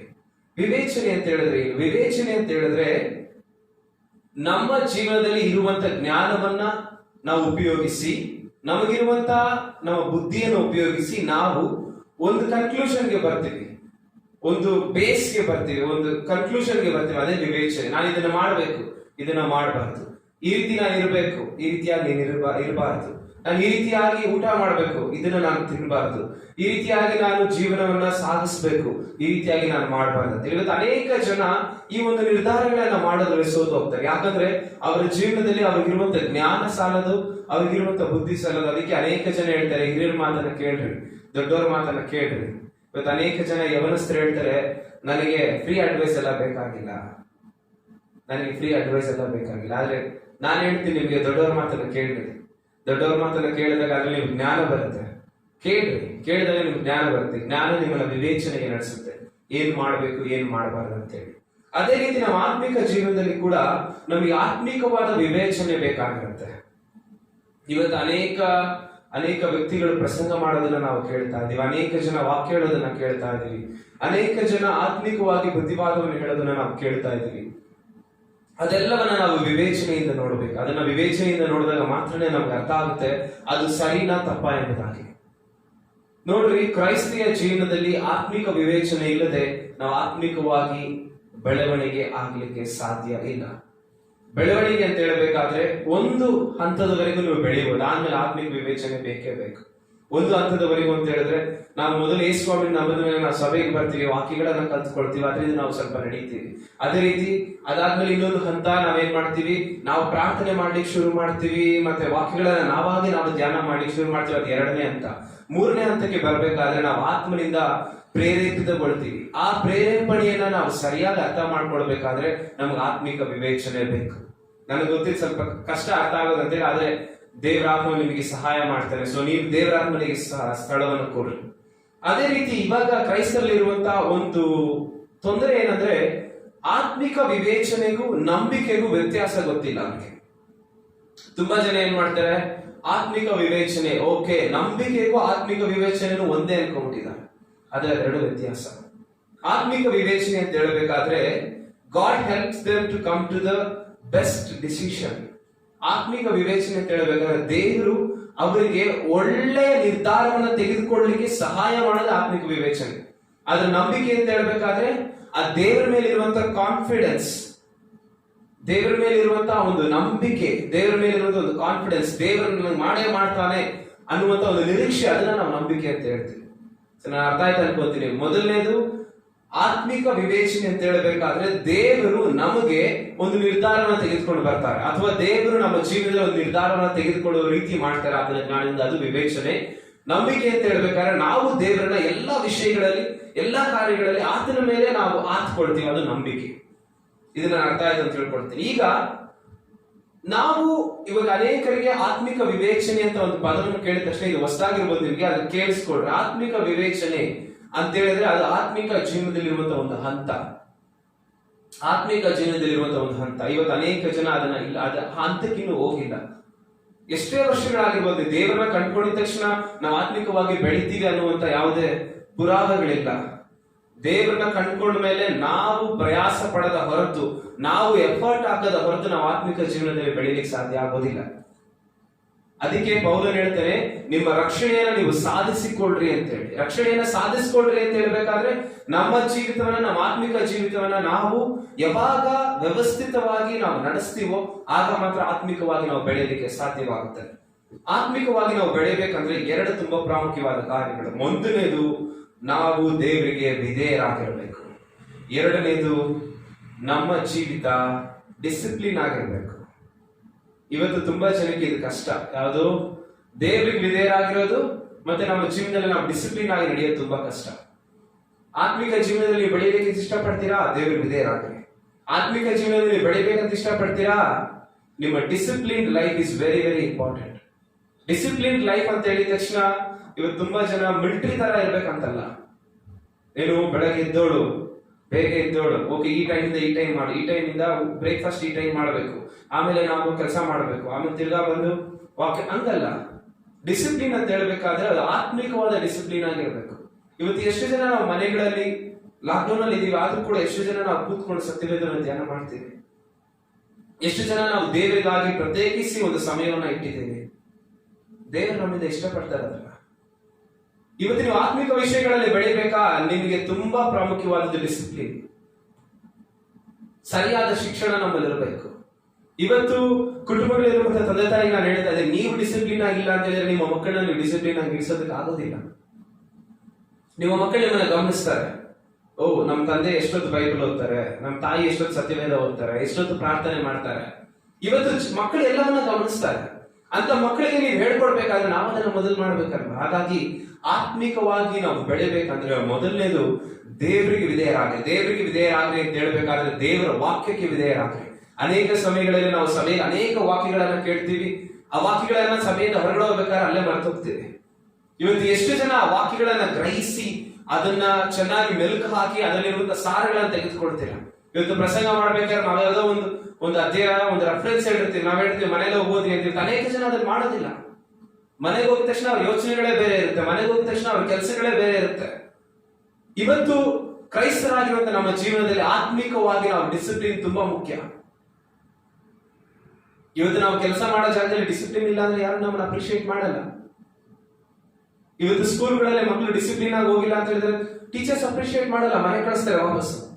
ಹೋಗಿ ಸರಿಯಾಗಿ ಟೈ ಹಾಕೊಂಬ, ಹೋಗಿ ಸರಿಯಾಗಿ ಶೂ ಪಾಲಿಶ್ ಮಾಡ್ಕೊಂಬ. ಇವತ್ತು ನಮ್ಮ ದೇವ್ರ ಮುಂದೆ ನಾವು ಹೋಗ್ಬೇಕಾದ್ರೆ ಹೇಗ್ ಬೇಕಾದ್ರೆ ಹೋಗ್ಬಿಡ್ಬೋದಾ? ಹೇಗ್ ಬೇಕಾದ್ರೆ ಹೋಗ್ಬಿಡ್ಬೋದ ಹೇಳ್ರಿ? ದೇವರ ಹತ್ರ ಹೋಗ್ಬೇಕಾದ್ರೆ ಭಯ ಭಕ್ತಿ ಉಳ್ಳವರಾಗಿ ಹೋಗಿ. ಅದಕ್ಕೆ ಪ್ರಸಂಗಿ ಹೇಳ್ತಾರೆ, ನಾನು ದೇವರ ಆಲಯಕ್ಕೆ ಹೋಗ್ಬೇಕಾದ್ರೆ ನಿನ್ನ ಹೆಜ್ಜೆಯನ್ನು ಗಮನಿಸು, ನಿನ್ನ ಹೆಜ್ಜೆಯನ್ನು ಗಮನಿಸು, ನೀನು ಹೇಗೆ ಹೋಗ್ತಾ ಇದೆಯಾ ಅನ್ನೋದನ್ನ ಗಮನಿಸು. ದೇವರ ಆತ್ಮಿಕ ವಿಷಯಗಳಲ್ಲಿ ಬೆಳಿಬೇಕಾದ್ರೆ ಎರಡು ತುಂಬಾ ಪ್ರಾಮುಖ್ಯವಾದ ವಿಷಯ. ಒಂದನೇದು ದೇವರಿಗೆ ವಿಧೇಯರಾಗಿ ನಡ್ಕೊಳ್ಳೋದು, ಎರಡನೇದು ನಮ್ಮ ಡಿಸಿಪ್ಲಿನ್ ಲೈಫ್. ಹಾಗಾದ್ರೆ ಈ ಆತ್ಮಿಕ ವಿವೇಚನೆ ಬಗ್ಗೆ ನಾನು ಮಾತಾಡ್ತಾ ಇದ್ದೇನೆ. ಆತ್ಮಿಕ ವಿವೇಚನೆಯನ್ನ ನಾವು ಪಡ್ಕೊಳ್ಬೇಕಾದ್ರೆ ಎರಡು ಕಾರ್ಯಗಳನ್ನ ಮಾಡಿದಾಗ ನಮ್ಮ ಜೀವನದಲ್ಲಿ ಆತ್ಮಿಕ ವಿವೇಚನೆ ಬರುತ್ತೆ. ಒಂದು ವಚನ ನಿಮಗಾಗಿ ನಾನು ಓದ್ತೇನೆ. ಅದು ಎಫೆಸದವರಿಗೆ 6ನೇ ಅಧ್ಯಾಯ 12ನೇ ವಚನ. ಎಫೆಸದವರಿಗೆ ಬರೆದ ಪತ್ರಿಕೆ 6ನೇ ಅಧ್ಯಾಯ 12. Ephesians chapter 6 verse 12. ನಾವು ಹೋರಾಡುವುದು ಮನುಷ್ಯ ಮಾತ್ರದವರ ಸಂಗಡವಲ್ಲ, ರಾಜ್ಯತ್ವಗಳ ಮೇಲೆಯೂ ಅಧಿಕಾರಿಗಳ ಮೇಲೆಯೂ ಈ ಅಂಧಕಾರ ಲೋಕಾಧಿಪತಿಯ ಮೇಲೆಯೂ ಆಕಾಶ ಮಂಡಲದಲ್ಲಿರುವ ದುರಾತ್ಮಗಳ ಸೇನೆಯ ಮೇಲೆಯೂ ನಾವು ಹೋರಾಡುವವರಾಗಿದ್ದೇವೆ. ಇವತ್ತು ಕ್ರೈಸ್ತರಾಗಿರುವಂತ ನಮ್ಮ ಜೀವಿತಗಳಲ್ಲಿ ನಾವು ಹೋರಾಡ್ತಾ ಇರುವುದು ಯಾವುದೋ ಒಬ್ಬ ವ್ಯಕ್ತಿ ಮೇಲಲ್ಲ, ಬದಲಾಗಿ ಅಂಧಕಾರ ಶಕ್ತಿಗಳ ಮೇಲೆ ನಾವು ಹೋರಾಡ್ತಾ ಇದ್ದೀವಿ. ನಮ್ಗೆ ವಿರುದ್ಧವಾಗಿರುವಂತದ್ದು ಯಾವುದು? ರಾಜ್ಯಗಳ ಮೇಲೆ, ಅಧಿಕಾರಿಗಳ ಮೇಲೆ ನಾವು ಹೋರಾಡ್ತಾ ಇದ್ದೀವಿ. ಸೈತಾನನ ವಿರುದ್ಧವಾಗಿ ನಾವು ಹೋರಾಡ್ತಾ ಇದ್ದೀವಿ. ನರಕದ ವಿರುದ್ಧವಾಗಿ ನಾವು ಹೋರಾಡ್ತಾ ಇದ್ದೀವಿ. ಇವತ್ತು ದೇವರು ನಮ್ಮನ್ನ ಆತನ ಮಕ್ಕಳಾಗಿ ಮಾಡ್ಕೊಂಡಿದ್ದಾನೆ ಅಂತ ಹೇಳ್ಬೇಕಾದ್ರೆ ನಾವು ನರಕದ ದಾರಿಯಲ್ಲಿ ಹೋಗ್ತಾ ಇರುವಂತ ಜನರನ್ನ ಪರಲೋಕದ ದಾರಿಗೆ ತಿರುಗಿಸ್ಲಿಕ್ಕೆ ದೇವರು ನಮ್ಮನ್ನ ಆತನ ಮಕ್ಕಳಾಗಿ ಮಾಡ್ಕೊಂಡಿದ್ದಾರೆ. ಅಂತ ಒಂದು ಕೆಲಸವನ್ನು ಮಾಡುವಂತೆ ನಾವು ನಮ್ಮ ಜೀವಿತಗಳಲ್ಲಿ ಆತ್ಮಿಕವಾಗಿ ಬಲವನ್ನು ಹೊಂದಿರಬೇಕು. ಸೈತಾನಿಗೆ ಇನ್ನೊಂದು ಹೆಸರೇ ಡಿಸೀವರ್ ಅಂತೇಳಿ. ಡಿಸೀವರ್ ಅಂದ್ರೆ ಏನು? ಮೋಸಗಾರ. ನಮ್ಮನ್ನ ದಾರಿ ತಪ್ಪಿಸ್ತಾನೆ, ದಿಕ್ಕು ತಪ್ಪಿಸ್ತಾನೆ. ಅಂತ ಒಬ್ಬ ಸೈತಾನನ್ನು ನಾವು ಅರ್ಥ ಮಾಡ್ಕೊಳ್ಬೇಕಾದ್ರೆ ನಾವು ನಮ್ಮ ಜೀವಿತಗಳಲ್ಲಿ ಆತ್ಮಿಕ ವಿವೇಚನೆಯನ್ನು ಹೊಂದ್ಕೊಳ್ಬೇಕು. We should have a spiritual discernment. ಇವತ್ತು ಕ್ರೈಸ್ತರಾಗಿರುವಂತ ಅನೇಕರಿಗದಿಲ್ಲ. ಇವತ್ತು ದೇವರ ಮಾತುಗಳು ನಮ್ಮನ್ನ ಕಟ್ಟುತ್ತೆ, ದೇವರ ಮಾತುಗಳು ನಮ್ಮನ್ನ ಸಂತೋಷ ಪಡಿಸುತ್ತೆ, ದೇವರ ಮಾತುಗಳು ನಮ್ಮನ್ನ ಆತ್ಮಿಕವಾಗಿ ಬೆಳೆಯಲಿಕ್ಕೆ ಮಾಡುತ್ತೆ. ಆದ್ರೆ ಇವತ್ತು ಅನೇಕ ಜನ ಇದು ದೇವರಿಂದ ಬರ್ತಾ ಇದೆ ಅಂತ ಹೇಳಿ ಅನೇಕ ಜನರನ್ನ ದಾರಿ ತಪ್ಪಿಸ್ತಾ ಇದ್ದಾರೆ. ಅನೇಕ ಜನ ಹೇಳ್ತಾರೆ ದೇವರ ಹತ್ರ ಮಾತಾಡಿದ್ರು ಅಂತೇಳಿ. ಆ ಮಾತುಗಳು ಅವರ ಆತ್ಮಿಕ ಜೀವನಕ್ಕೆ ಕುಂಠಿತವಾಗಿದೆ, ಅವರ ಆತ್ಮಿಕ ಜೀವಿತವನ್ನ ಬೆಳೆಯದ ಹಾಗೆ ಮಾಡ್ತಾ ಇದೆ. ನನ್ನ ಪ್ರೀತಿಯ ದೇವರ ಹತ್ರ ಕೇಳಿ, ದೇವರೇ ನನಗೆ ಆತ್ಮಿಕವಾದ ವಿವೇಚನೆಯನ್ನು ದಯಪಾಲಿಸಿಕೊಂಡ್ರು. ಯಾವ್ದು ಸರಿ, ಯಾವ್ದು ತಪ್ಪು, ಯಾವ್ದನ್ನ ನಾನು ತೆಗೆದುಕೊಳ್ಬೇಕು, ಯಾವ್ದನ್ನ ನಾನು ತೆಗೆದುಕೊಳ್ಬಾರ್ದು ಅನ್ನುವಂತ ಜ್ಞಾನವನ್ನ ದೇವರಿಂದ ಕೇಳ್ರಿ. ಆ ಜ್ಞಾನ ನಮ್ಮಲ್ಲಿ ಬರುವಾಗ ದೇವರ ಆತ್ಮನ ನಮ್ಮನ್ನು ಆತ್ಮಿಕವಾಗಿ ಬೆಳೆಯಲಿಕ್ಕೆ ಮಾಡ್ತಾನೆ. ಇವತ್ತು ಅನೇಕ ಜನ ಕ್ರೈಸ್ತರು 20 ವರ್ಷ 30 ವರ್ಷದಿಂದ ಕ್ರೈಸ್ತ ಆಗಿರೋದು ಅವರ ಜೀವಿತದಲ್ಲಿ ಯಾವುದೇ ಆತ್ಮಿಕವಾದ ಬೆಳವಣಿಗೆ ಇಲ್ಲ. ಕಾರಣ ಏನಂದ್ರೆ ಆತ್ಮಿಕವಾದ ವಿವೇಚನೆ ಅವರಲ್ಲಿಲ್ಲ. ಇವತ್ತು ನನ್ನನ್ನು ಕೇಳ್ತಾ ಇರುವಂತ ನಿಮಗೆ ನಾನೊಂದು ಮಾತನ್ನು ಕೇಳ್ತೇನೆ, ಎಷ್ಟು ಜನರಿಗೆ ದೇವರ ಮಾತಿದು ಅಂತ ನಿಮ್ಗೆ ಗೊತ್ತಾಗುತ್ತೆ? ಅನೇಕ ಬಾರಿ ನಾವು ದೇವರ ನಮ್ಮ ಹತ್ರ ಮಾತಾಡಿದ್ರು ನಾವು ಅದನ್ನು ಗ್ರಹಿಸಿಕೊಳ್ಳುವಂತ ಶಕ್ತಿ ನಮ್ಮಲ್ಲಿಲ್ಲ. ಕಾರಣ ಏನಂದ್ರೆ ಆತ್ಮಿಕವಾದ ವಿವೇಚನೆ ನಮ್ಮಲ್ಲಿಲ್ಲ. ಲೋಕದ ಕಾರ್ಯಗಳಲ್ಲಿ ನಾವು ಅನೇಕ ಬಾರಿ ಮನಸ್ಸು ಹೇಳ್ತೇವೆ. ಇವತ್ತು ಸೈತಾನ್ ನಮ್ಮ ಹತ್ರ ಮಾತಾಡಿದ್ರೆ ಅದನ್ನೇ ದೇವರ ಮಾತು ಅಂತೇಳಿ ತಿಳ್ಕೊಳ್ಳುವಂತ ಅನೇಕ ಜನ ಇದ್ದಾರೆ. ಆತ್ಮಿಕವಾದ ವಿವೇಚನೆಗಾಗಿ ಕೇಳ್ರಿ. ಇವತ್ತು ಸಭೆಗೆ ಬೇಕಾಗಿರೋದು ಆತ್ಮಿಕವಾದ ವಿವೇಚನೆ. ಇವತ್ತು ಕ್ರೈಸ್ತರಾಗಿರುವಂತ ನಮಗೆ ಬೇಕಾಗಿರುವಂತದ್ದು ಆತ್ಮಿಕವಾದ ವಿವೇಚನೆ. ಹಾಗಾದ್ರೆ ಸತ್ಯವೇದದಲ್ಲಿ ಕೆಲವೊಂದು ಉದಾಹರಣೆಗಳನ್ನ ನಾನು ನಿಮ್ಗೆ ತೋರಿಸ್ತೇನೆ, ಹೇಗೆ ಆತ್ಮಿಕವಾದ ವಿವೇಚನೆ ನಮ್ಮ ಆತ್ಮಿಕ ಜೀವನಕ್ಕೆ ಬೆಳವಣಿಗೆಯನ್ನು ತಂದುಕೊಡ್ತದೆ ಎಂಬುದಾಗಿ. ಮೊದಲನೇದಾಗಿ ನಾವು ನಮ್ಮ ಸತ್ಯವೇದಗಳನ್ನ 1 ಯೋಹಾನ ಅದರ 4ನೇ ಅಧ್ಯಾಯ 1ರಿಂದ 3ನೇ ವಚನವನ್ನು ಓದೋಣ. ನಾನು ನಿಮಗೋಸ್ಕರ ಓದ್ತೀನಿ. 1 ಯೋಹಾನ ಅದರ 4ನೇ ಅಧ್ಯಾಯ 1ನೇ ವಚನದಿಂದ 3ನೇ ವಚನದವರೆಗೂ. 1 John chapter 4 verse 1 to 3. ಪ್ರಿಯರೇ, ಅನೇಕ ಮಂದಿ ಸುಳ್ಳು ಪ್ರವಾದಿಗಳು ಲೋಕದೊಳಗೆ ಬಂದಿರುವುದರಿಂದ ನೀವು ಆತ್ಮನ ಎಲ್ಲಾ ನುಡಿಗಳನ್ನು ನಂಬದೆ ಆಯಾ ನುಡಿಗಳು ದೇವರಾತ್ಮನಿಂದ ಪ್ರೇರಿತವಾದವುಗಳೋ ಅಲ್ಲವೋ ಎಂದು ಅವುಗಳನ್ನು ಪರೀಕ್ಷಿಸಬೇಕು. ಪ್ರೇರಿಸುವಂತವನು ದೇವರ ಆತ್ಮನೇ ಎಂದು ತಿಳಿದುಕೊಳ್ಳುವುದಕ್ಕೆ ಲಕ್ಷಣವೇನೆಂದರೆ ಮನುಷ್ಯನಾಗಿ ಬಂದ ಯೇಸು ಕ್ರಿಸ್ತನನ್ನು ಒಪ್ಪಿಕೊಳ್ಳುವ ಆತ್ಮವು ದೇವರ ಆತ್ಮನಿಂದ ಪ್ರೇರಿತವಾದದ್ದು. ಯೇಸುವನ್ನು ಒಪ್ಪದೇ ಇರುವ ಆತ್ಮವು ದೇವರಿಂದ ಪ್ರೇರಿತವಾದದ್ದಲ್ಲ, ಅದು ಕ್ರಿಸ್ತ ವಿರೋಧಿಯ ಆತ್ಮವಾಗಿದೆ. ಅದು ಬರುವುದೆಂಬುದನ್ನು ನೀವು ಕೇಳಿದ್ದೀರಲ್ಲ, ಈಗಲೂ ಲೋಕದಲ್ಲಿ ಅದೇ. ಕೊನೆಯ ಒಂದು ಲೈನ್ ಹೇಳುತ್ತೆ, ಅದು ಬರುವುದೆಂಬುದಾಗಿ ನೀವು ಕೇಳಿದ್ದೀರಲ್ಲ, ಈಗಲೂ ಲೋಕದಲ್ಲಿ ಅದೇ. ನಮ್ಮ ಆತ್ಮಿಕ ಜೀವನ ಕುಂಠಿತವಾಗ್ಲಿಕ್ಕೆ ಕಾರಣ ಏನು ಗೊತ್ತಾ? ನಾವು ದೇವರ ಆತ್ಮನ ಸ್ವರ ಯಾವುದು ಅನ್ನುವಂಥದ್ದನ್ನ ಗ್ರಹಿಸ್ತಾ ಇಲ್ಲ. ಇಲ್ಲಿ ವಾಕ್ಯ ಹೇಳ್ತದೆ ಅವುಗಳನ್ನ ಪರೀಕ್ಷಿಸಬೇಕು.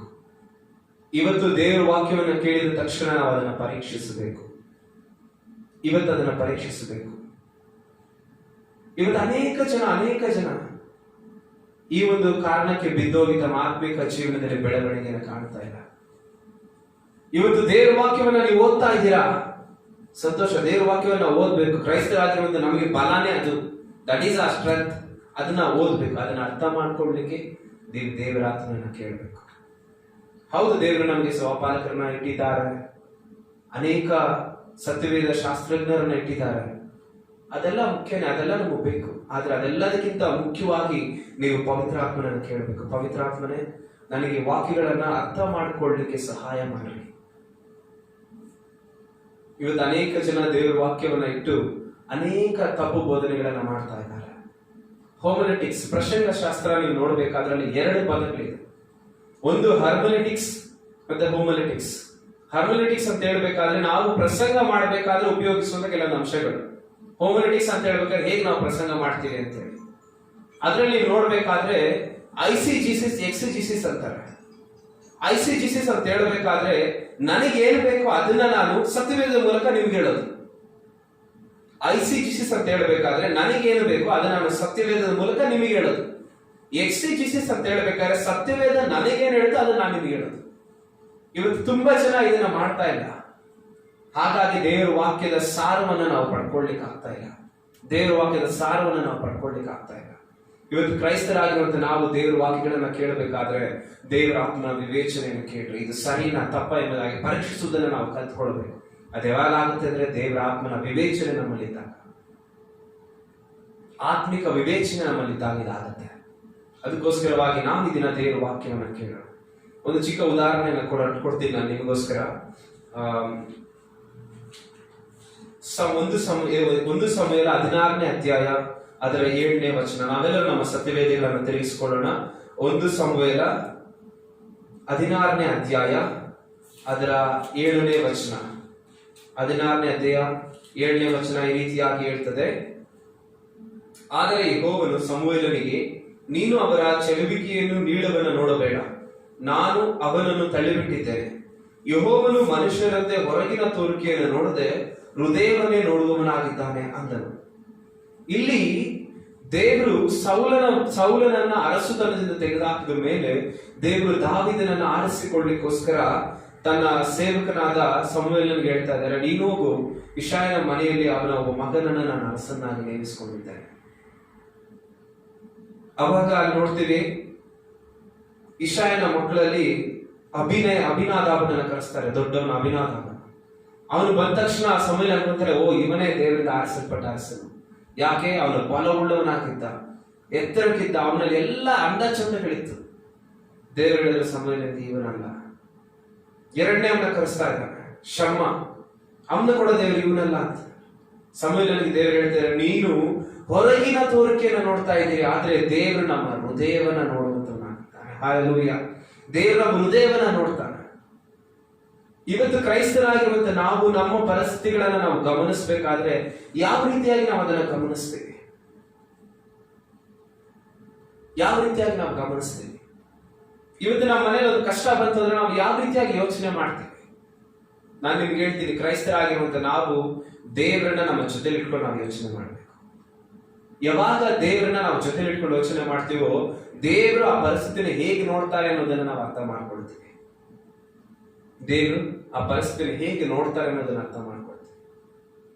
ನೋಡಿ, ಸತ್ಯವೇದದಲ್ಲಿ ಅನೇಕ ಉದಾಹರಣೆಗಳನ್ನ ನಾವು ಕೊಡಬಹುದು. ನೋಹ ನಾವೇನ ಕಟ್ಟಬೇಕಾದ್ರೆ ಜನವನ್ನ ಏಳಿಸಿದ್ರೆ, ಏನಪ್ಪಾ ನಾವೇ ಕಟ್ತಾ ಇದೀಯಾ? ಮಳೆ ಎಲ್ಲಿಂದ ಬರುತ್ತೆ? ಮಳೆ ಬರಲ್ಲ. ಆದ್ರೆ ಅವನಿಗೆ ಒಂದು ವಿವೇಚನೆ ಇತ್ತು. ದೇವ್ರು ಹೇಳಿದಂತ ಮಾತನ್ನ ಅವನು ಅರ್ಥ ಮಾಡ್ಕೊಂಡಿದ್ದ. ಅದಕ್ಕೋಸ್ಕರ ಅವ್ನು ನಾವೇನ ಕಟ್ತಾ ಇದ್ದ. ಅದೇ ರೀತಿ ನೀವು ನೋಡ್ರಿ, ಸೊಲೊಮೋನ ದೇವರಿಗೆ ಕೇಳ್ತಾ ಇದ್ದಾರೆ. ಇಂಗ್ಲಿಷ್ ಅಲ್ಲಿ ನೀವು ನೋಡ್ಬೇಕಾದ್ರೆ ಅವ್ನು ಹೇಳ್ತಾನೆ, Lord I need a discerning spirit. ವಿವೇಚನೆ ಯುಕ್ತವಾದ ಆತ್ಮ ನನಗೆ ಬೇಕು, ವಿವೇಕ ಬೇಕು ನನಗೆ. ಏನಕ್ಕೆ? ತಪ್ಪು ಸರಿ ಯಾವ್ದಂತೇಳಿ ತಿಳ್ಕೊಳ್ಳಿಕ್ಕೆ. ಅದೇ ಜ್ಞಾನ. ಜ್ಞಾನ ಅಂತ ಹೇಳ್ಬೇಕಾದ್ರೆ ನಮ್ಗಿರುವಂತ ಅನೇಕ ವಿಷಯಗಳನ್ನ ತಿಳ್ಕೊಂಡಿರೋದು ಜ್ಞಾನ ಅಲ್ಲ. ಬೈಬಲ್ ಅಲ್ಲಿ 66 ಪುಸ್ತಕ ಇದೆ, ಅದು ಜ್ಞಾನ ಅಲ್ಲ. 66 ಪುಸ್ತಕದಲ್ಲಿ ದೇವರು ಏನ್ ಮಾತಾಡಿದ್ದಾನೆ ಅದು ಜ್ಞಾನ. ಇವತ್ತು ಕ್ರೈಸ್ತರಾಗಿರುವಂತ ನಾವು ತಪ್ಪು ಅರ್ಥ ಮಾಡ್ಕೊಂಡಿದ್ದೀವಿ. ನಮ್ಮ ಆತ್ಮಿಕ ಜೀವಿತಗಳನ್ನ ನಮಗಿರುವಂತ ಜ್ಞಾನದಿಂದ ನಾವು ಅಳಿಬಾರದು. ನಮ್ಮ ಆತ್ಮಿಕ ಜೀವಿತಗಳನ್ನ ನಮಗಿರುವಂತ ವಿವೇಚನೆಯಿಂದ ನಾವು ಅಳಿಬೇಕು. ಇವತ್ತು ಆತ್ಮಿಕ ಜೀವನದಲ್ಲಿ ಬೆಳೆಯುತ್ತಿರುವಂತ ಒಬ್ಬ ವ್ಯಕ್ತಿ ನೋಡುವಂತ ಎಲ್ಲ ಪರಿಸ್ಥಿತಿಗಳನ್ನ, ಅವನು ಎದುರಿಸುವಂತ ಎಲ್ಲ ಪರಿಸ್ಥಿತಿಗಳನ್ನ ವ್ಯತ್ಯಾಸವುಳ್ಳವನಾಗಿ ಎದುರಿಸ್ತಾನೆ. ಆದ್ರೆ ಆತ್ಮಿಕವಾಗಿ ಬೆಳೆಯದೇ ಇರುವಂತ ವ್ಯಕ್ತಿ, ಆತ್ಮಿಕವಾಗಿ ಕುಂಠಿತವಾಗಿರುವಂತ ವ್ಯಕ್ತಿ ತಾನು ನೋಡುವಂತ ಎಲ್ಲ ಪರಿಸ್ಥಿತಿಗಳನ್ನ ನೋಡಿ ಭಯ ಪಡ್ತಾನೆ. ಇವತ್ತು ಆತ್ಮಿಕವಾದ ವಿವೇಚನೆ ನಮ್ಮಲ್ಲಿ ಇರೋದಾದ್ರೆ ಇವತ್ತು ನೀವು ಯೋಚನೆ ಮಾಡಬೇಕು, ನಾನು ಪರಿಸ್ಥಿತಿಗಳನ್ನ ನೋಡ್ಬೇಕಾದ್ರೆ ಯಾವ ರೀತಿಯಾಗಿ ಯೋಚನೆ ಮಾಡ್ತೇನೆ, ಯಾವ ರೀತಿಯಾಗಿ ನಾವು ಯೋಚನೆ ಮಾಡ್ತೇವೆ. ದಾವೀದನ ವಿಚಾರದಲ್ಲಿ ನಾವು ನೋಡ್ಬೇಕಾದ್ರೆ ಪ್ರತಿ ಕ್ಷಣ ಏನೇ ಮಾಡ್ಬೇಕಾದ್ರೆ ನಾವು ದೇವರನ್ನ ಕೇಳ್ತಾ ಇದ್ದೆ. ದೇವರೇ ಇದನ್ನ ಮಾಡ್ಲಾ, ದೇವರೇ ಇವ್ರನ್ನ ಹಿಂದಟ್ಲಾ, ಇಲ್ಲಿ ನಾನು ಯುದ್ಧ ಮಾಡ್ಲಾ. ಅದಕ್ಕೆ ದೇವರವ್ರು ಹೇಳ್ತಾರೆ, ಅವನನ್ನು ಹೃದಯಕ್ಕೆ ಒಪ್ಪುವಂತ ಮನುಷ್ಯ. ಇಫ್ ಯು ಡಿಸರ್ನ್, ನೀವು ದೇವರ ಆಲೋಚನೆಗಳನ್ನ ಅರ್ಥ ಮಾಡ್ಕೊಳ್ಳಿಕ್ಕೆ ಶಕ್ತವಾಗಿದ್ದರೆ ದೇವರ ಹೃದಯವನ್ನ ಅರ್ಥ ಮಾಡ್ಕೊಳ್ತೀರ. ಇವತ್ತು ಕ್ರೈಸ್ತರಾಗಿರುವಂತ ನಾವು ದೇವರ ಹೃದಯವನ್ನ ಅರ್ಥ ಮಾಡ್ಕೊಳ್ಳಿಕ್ಕೆ ಆಸೆ ಪಡ್ಬೇಕು. ಇವತ್ತು ನಿಮ್ಮ ಗಂಡ ಹೆಂಡತಿ ಹೃದಯಗಳನ್ನ ನೀವು ಅರ್ಥ ಮಾಡ್ಕೊಳ್ಬಹುದು. ಯಾಕಂದ್ರೆ ಮನುಷ್ಯರಾದ ದೇವರ ಹೃದಯವನ್ನ ನೀವು ಅರ್ಥ ಮಾಡ್ಕೊಂಡ್ರೆ ನಿಮ್ಮ ಜೀವಿತಕ್ಕೆ ಒಂದು ಅರ್ಥ ಸಿಗುತ್ತೆ. ಇವತ್ತು ಅನೇಕ ಜನರ ಜೀವಿತದಲ್ಲಿ ಸಂತೋಷ ಇಲ್ಲ. ಅದೇ ರೊಟ್ಟಿನ ಬೆಳಗ್ಗೆ ಎದ್ದೋಳು, ಅಲ್ಲುಚ್ಚು, ಮುಖ ತೊಳೆ, ಊಟ ಮಾಡೋ, ಕೆಲ್ಸಕ್ಕೆ ಹೋಗು, ತಿರ್ಗಾ ಬಾ, ಕಾಫಿ ಕುಡಿ, ತಿರ್ಗಾ ಸ್ವಲ್ಪ ಊಟ ಮಾಡೋ, ತಿರ್ಗಾ ಏನಾರು ಮಾಡ್ತೀನಿ, ಮಲ್ಕೋತೀನಿ. ಬೆಳಗ್ಗೆ ಎದ್ದೋಳು, ಜೀವಿತದಲ್ಲಿ ಒಂದು ಸಂತೋಷ ಇಲ್ಲ. ಯಾಕೆ? ನಮಗೆ ವಿವೇಚನೆ ಇಲ್ಲ. ಜೀವಿತವನ್ನ ಸಂತೋಷವಾಗಿ ಕಳಿಬೇಕು. ಆತ್ಮಿಕವಾದ ವಿವೇಚನೆ ನಿಮ್ಮಲ್ಲಿ ಇಟ್ಕೊಂಡ್ರೆ ಪ್ರತಿದಿನ ಹೊಸ ದಿನವಾಗಿ ಕಾಣಿಸ್ತದೆ. ಪ್ರತಿದಿನ ನಾವು ಮಾಡುವಂತ ಪ್ರಾರ್ಥನೆಗಳು ಹೊಸದಾಗಿರುತ್ತೆ. ಪ್ರತಿದಿನ ನಾವು ಓದುವಂತ ವಾಕ್ಯಗಳು ನಮಗೆ ಹೊಸ ಬಲವನ್ನ ಕೊಡುತ್ತೆ. ಆತ್ಮಿಕವಾದ ವಿವೇಚನೆ ನಮಗೆ ಬೇಕು. ಅದೇ ರೀತಿ ನೋಡ್ರಿ, ಸತ್ಯವೇದದಲ್ಲಿ ಮೋಶೆ ಕುರಿತಾಗಿ ನೀವು ನೋಡ್ಬೇಕಾದ್ರೆ ದೇವರು ಮೋಶೆಯನ್ನು ಕರೆದಾಗ ಅವನು ಹೇಳ್ತಾನೆ, ದೇವ್ರೆ ನನ್ನ ನಾಲಿಗೆ ಸರಿ ಇಲ್ಲಪ್ಪ, ನಾನು ಮಾತಾಡ್ಲಿಕ್ಕೆ ಬರಲ್ಲ. ಮೋಶೆ ಕುರಿ ಮೇಯಿಸ್ತಾ ಇದ್ದ, ತನ್ನ ಮಾವನ ಕುರಿ ಮೇಯಿಸ್ತಾ ಇದ್ದ. ಅಂತ ಒಂದು ದೇವ್ರ ಕರೆದು ಹೇಳಿದ್ರು, ನೀನು ಹೋಗಿ ಇಸ್ರಾಯೇಲ್ ಜನರನ್ನ ಐಗುಪ್ತ ದೇಶದಿಂದ ಕರ್ಕೊಂಡ್ ಬರ್ಬೇಕು. ಅವ್ನು ಎಲ್ಲಿಂದ ಬಂದ ಅಲ್ಲಿಗೆ ದೇವರನ್ನ ಕಳಿಸಿದ್ರು, ಹೋಗು ಜನರನ್ನ ಕಳಿಸ್ಕೊಂಬ. ಮೋಶೆ ವಿಚಾರದಲ್ಲಿ ನೀವು ನೋಡಿದ್ರೆ ದೇವ್ರು ಹೇಳ್ತಾರೆ, ನನ್ನ ಮನೆಯವರಲ್ಲಿ ಅವನು ನಂಬಿಕಸ್ಥರಿರುತ್ತ. ಕಾರಣ ಏನು ಗೊತ್ತಾ? ಅವನಿಗೆ ಆತ್ಮಿಕವಾದ ವಿವೇಚನೆ ಇತ್ತು. ಅದಕ್ಕೆ ಆತ್ಮಿಕವಾದ ವಿವೇಚನೆ ಇದ್ದಿದ್ದಕ್ಕೆ ಜನರಿಗೆ ಹೇಳ್ತಾನೆ, ನೀವು ಸುಮ್ಮನೆ ನಿಂತ್ಕೊಂಡು ದೇವರು ಮಾಡುವಂತ ಕಾರ್ಯವನ್ನು ನೋಡ್ರಿ ಅಂತ ಒಂದು ಬಲವಾದ ಮಾತವನ್ನಲ್ಲಿ ಬಂತು. ನೀವು ಸುಮ್ಮನೆ ನಿಂತ್ಕೊಂಡು ದೇವರು ಮಾಡುವಂತ ಕಾರ್ಯವನ್ನು ನೋಡ್ರಿ. ಯಾಕೆ?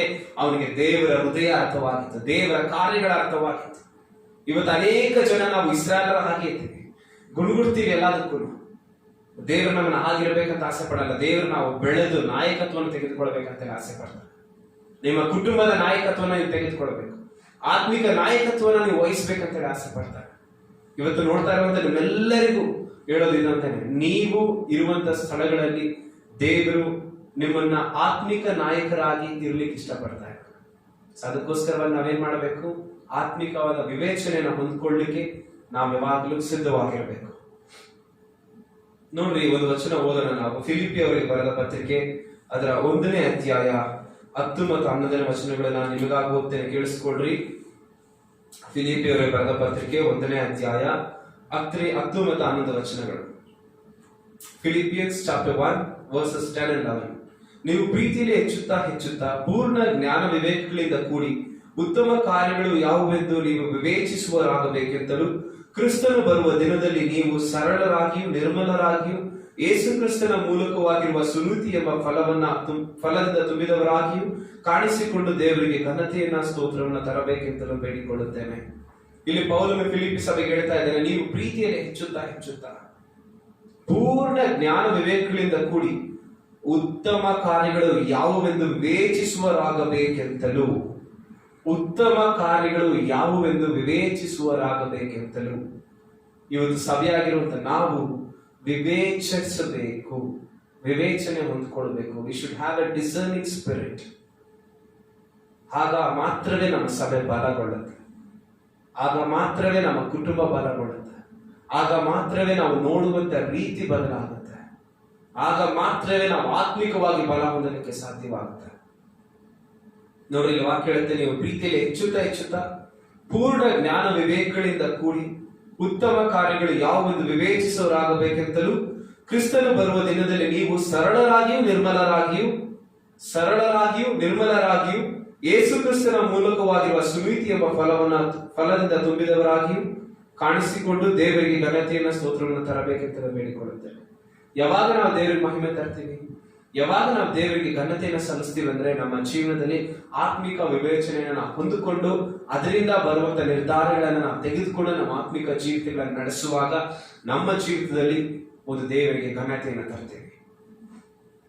ನೋಡಿ, ಆತ್ಮಿಕ ಜೀವಿತ ಅಂತ ಹೇಳಬೇಕಾದ್ರೆ ಯಾರು ಆತ್ಮದಲ್ಲಿ ಬಲವುಳ್ಳವರಾಗಿರ್ತಾರೋ ಅವರು ಲೋಕದಲ್ಲಿ ಕೂಡ ಬಲವುಳ್ಳವರಾಗಿರ್ತಾರೆ.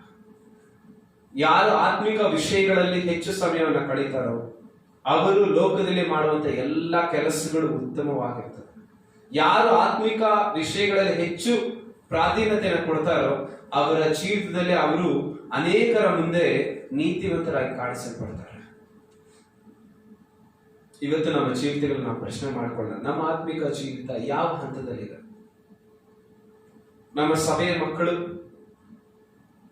ಸಭಿಕರು ನಾವು ಆತ್ಮಿಕ ವಿಷಯಗಳಲ್ಲಿ ಬೆಳಿಬೇಕು. ಸಾಕು, ನಾವು ದೇವರ ಆತ್ಮನ ಸ್ವರವನ್ನು ಕೇಳಿಸಿಕೊಳ್ಳಿಕ್ಕೆ ಆಸೆ ಪಡೋಣ. ಇವತ್ತು ಅನೇಕ ಜನ ದೇವರ ಆತ್ಮನ ಸ್ವರವನ್ನು ಕೇಳಿಸಿಕೊಳ್ಳಿಕ್ಕೆ ಆಸೆ ಪಡ್ತಾ ಇಲ್ಲ, ಜಂಜಾಟದಲ್ಲಿದ್ದಾರೆ. ಮನುಷ್ಯನ ಸ್ವರಗಳನ್ನೇ ಕೇಳಿಸ್ಕೊಂಡು ಅವರ ಆತ್ಮಿಕ ಜೀವಿತ ಕುಂಠಿತವಾಗ್ಬಿಟ್ಟಿದೆ. ಇವತ್ತು ನಾವು ದೇವರನ್ನ ಕೇಳುವ, ದೇವರೇ ನಿನ್ನ ಆತ್ಮನು ನಮ್ಮೊಟ್ಟಿಗೆ ಮಾತನಾಡಲಿ ಸ್ವಾಮಿ. Should be our prayer. ದೇವರೇ ನಮಗೆ give us the spiritual discernment, ಆತ್ಮಿಕವಾದ ವಿವೇಚನೆ ನಮ್ಗೆ ದಯಪಾಲಿಸಿಕೊಂಡ್ರೆ ಸ್ವಾಮಿ ಅಂತೇಳಿ ನಾವು ಪ್ರಾರ್ಥನೆ ಮಾಡೋಣ. ಆ ಪ್ರಾರ್ಥನೆ ಮಾಡುವಾಗ ನಮಗೆ ಆತ್ಮಿಕವಾದ ಕಾರ್ಯಗಳು ದೇವರು ನಮಗೆ ತೋರಿಸ್ಕೊಡ್ತಾರೆ. 15ನೇ ಶತಮಾನದಲ್ಲಿ ಮಾರ್ಟಿನ್ ಲೂಥರ್ ಆ ಒಂದು ರಿನೋವೇಷನ್ ಅಂತ ಹೇಳ್ತೀವಿ ನಾವು, ಕ್ರೈಸ್ತಿಯ ಇತಿಹಾಸದಲ್ಲೇ ಒಂದು ತಿರುವನ್ನ ಕೊಟ್ಟಂತ ದಿನ, ತಿರುವನ್ನ ಕೊಟ್ಟಂತ ವ್ಯಕ್ತಿ ಮಾರ್ಟಿನ್ ಲೂಥರ್. ಕಾರಣ ಏನ್ ಗೊತ್ತಾ? He had a spiritual discernment. ವಾಕ್ಯವನ್ನ ಸರಿಯಾಗಿ ಅರ್ಥ ಮಾಡ್ಕೊಂಡ. ಇವತ್ತು ಕ್ರೈಸ್ತರಾಗಿರುವಂತ ನಾವು ವಾಕ್ಯವನ್ನ ಸರಿಯಾಗಿ ಅರ್ಥ ಮಾಡ್ಕೊಳ್ಬೇಕು, ದೇವರ ಹೃದಯವನ್ನ ಪಡ್ಕೊಳ್ಬೇಕು, ದೇವರ ಮಾತುಗಳನ್ನ ಆಲಿಸುವಂತ ಒಂದು ಕಾರ್ಯದಲ್ಲಿ ನಾವು ಯಾವಾಗಲೂ ಇರಬೇಕು. ಆಗ ಮಾತ್ರನೇ ನಮ್ಮ ಆತ್ಮಿಕ ಜೀವನದಲ್ಲಿ ನಾವು ಬೆಳೆಯಲಿಕ್ಕೆ ಸಾಧ್ಯವಾಗುತ್ತೆ. ಈ ದಿನ ಇದನ್ನು ಕೇಳಿಸ್ಕೊಳ್ಳುವಂತೆ ನಿಮ್ಮೆಲ್ಲರೂ ನಾನು ಕೇಳ್ಕೊಳ್ಳೋದಿಷ್ಟೇ, ದೇವರನ್ನ ಕೇಳಿ, ದೇವರೇ give us the spirit of discerning. Spirit of discerning, ತಪ್ಪಿ ಯಾವುದು ಸರಿಯಾದ ತಿಳ್ಕೊಳ್ಬೇಕು. ಇದಕ್ಕೋಸ್ಕರವಾಗಿ ನಮ್ಮ ಆತ್ಮಿಕ ಜೀವಿತಗಳಲ್ಲಿ ನಾವು ಪ್ರಯಾಸ ಪಡೋಣ. ಯಾವಾಗ ನಾವು ಇದನ್ನ ಪಡ್ಕೊಳ್ತೀವೋ, ಯಾವಾಗ ನಾವು ಆತ್ಮಿಕ ವಿವೇಚನೆಯನ್ನು ಪಡ್ಕೊಳ್ತೀವೋ, ನಮ್ಮ ರಕ್ಷಣೆಯನ್ನು ನಾವು ಸಾಧಿಸ್ಕೊಳ್ತೇವೆ, ಪರಲೋಕದ ಬಾಧ್ಯತೆಯನ್ನು ಹೊಂದ್ಕೊಳ್ತೇವೆ. ಅದಕ್ಕೋಸ್ಕರವಾಗಿ ಈ ದಿನ ಇದನ್ನ ನೀವು ಯೋಚಿಸ್ರಿ, ಇದರ ಬಗ್ಗೆ ನೀವು ಮೆಲುಕು ಹಾಕಿರಿ. ದೇವರು ನಿಮ್ಮನ್ನು ಆಶೀರ್ವಾದ ಮಾಡಲಿ. ಪ್ರಾರ್ಥನೆ ಮಾಡೋಣ. ಪ್ರೀತಿಯುಳ್ಳ ದೇವರಪ್ಪ, ಈ ದಿನ ನಾವು ಕೊಟ್ಟಿರುವಂತಹ ಒಂದು ಸಮಯಕ್ಕಾಗಿ ನಿಮಗೆ ಸ್ತೋತ್ರ. ದೇವರೇ, ನೀನು ನಮ್ಮೊಟ್ಟಿಗೆ ಮಾತನಾಡಿ ನಮ್ಮನ್ನು ಎಚ್ಚರಿಸಿದ್ದೀರಿ, ಅದಕ್ಕಾಗಿ ನಮಗೆ ಸ್ತೋತ್ರ. ಆತ್ಮಿಕವಾದ ವಿವೇಚನೆಯನ್ನು ನಾವು ಹೊಂದಿಕೊಳ್ಳಲಿಕ್ಕೆ ನಮಗೆ ಸಹಾಯ ಮಾಡಿ ದೇವರೇ. ನಮ್ಮಲ್ಲಿರುವಂತಹ ಎಲ್ಲ ಬಲಹೀನ ಸ್ವಭಾವಗಳು ಯೇಸುವಿನ ನಾಮದಲ್ಲಿ ತೆಗೆದುಹಾಕಲ್ಪಡಲಿ ಸ್ವಾಮಿ. ನಿನ್ನ ಆತ್ಮನು ನಮ್ಮ ಹತೋಟಿಗೆ ತೆಗೆದುಕೊಂಡ್ರೆ ದೇವರೇ, ನಿನ್ನ ಸ್ವರವನ್ನು ನಾವು ವಿವೇಚಿಸಿ ತಿಳಿದುಕೊಳ್ಳಲಿಕ್ಕೆ ನಮಗೆ ಸಹಾಯ ಮಾಡಿ. ಯೇಸುವಿನ ಹೆಸರಿನಲ್ಲಿ ಪ್ರಾರ್ಥಿಸಿ ಬೇಡುತ್ತೇವೆ ತಂದೆ. ಪ್ರಾರ್ಥನೆ ಮಾಡಿಕೊಳ್ಳೋಣ. ನನ್ನ ಮನವೇ ಕರ್ತನನ್ನು ಕೊಂಡಾಡು, ನನ್ನ ಸರ್ವೇಂದ್ರಿಗಳೇ ಆತನ ಪರಿಶುದ್ಧ ನಾಮವನ್ನು ಸ್ತುತಿಸು. ನನ್ನ ಮನವೇ ಕರ್ತನನ್ನು ಕೊಂಡಾಡು, ಆತನು ಮಾಡಿದ ಉಪಕಾರಗಳು ಒಂದನ್ನು ಎಂದೆಂದಿಗೂ ಮರೆತು ಬಿಡಬೇಡ. ಆಮೇನ್. ಅಂತ್ಯ ಆಶೀರ್ವಾದ ಹೊಂದಿಕೊಳ್ಳೋಣ. ಬೇರೆ ನಮ್ಮ ಕರ್ತನಾದ ಯೇಸು ಕ್ರಿಸ್ತನ ಕೃಪೆಯು, ದೇವರ ಪ್ರೀತಿಯು, ಪರಿಶುದ್ಧಾತ್ಮನ ಅನ್ಯೋನ್ಯತೆಯು, ಪ್ರೀತಿಯು, ಸಹವಾಸವು ಸದಾಕಾಲವು ನಮ್ಮೆಲ್ಲರೊಂದಿಗೂ ಇರಲಿ. ಆಮೇನ್. God bless you.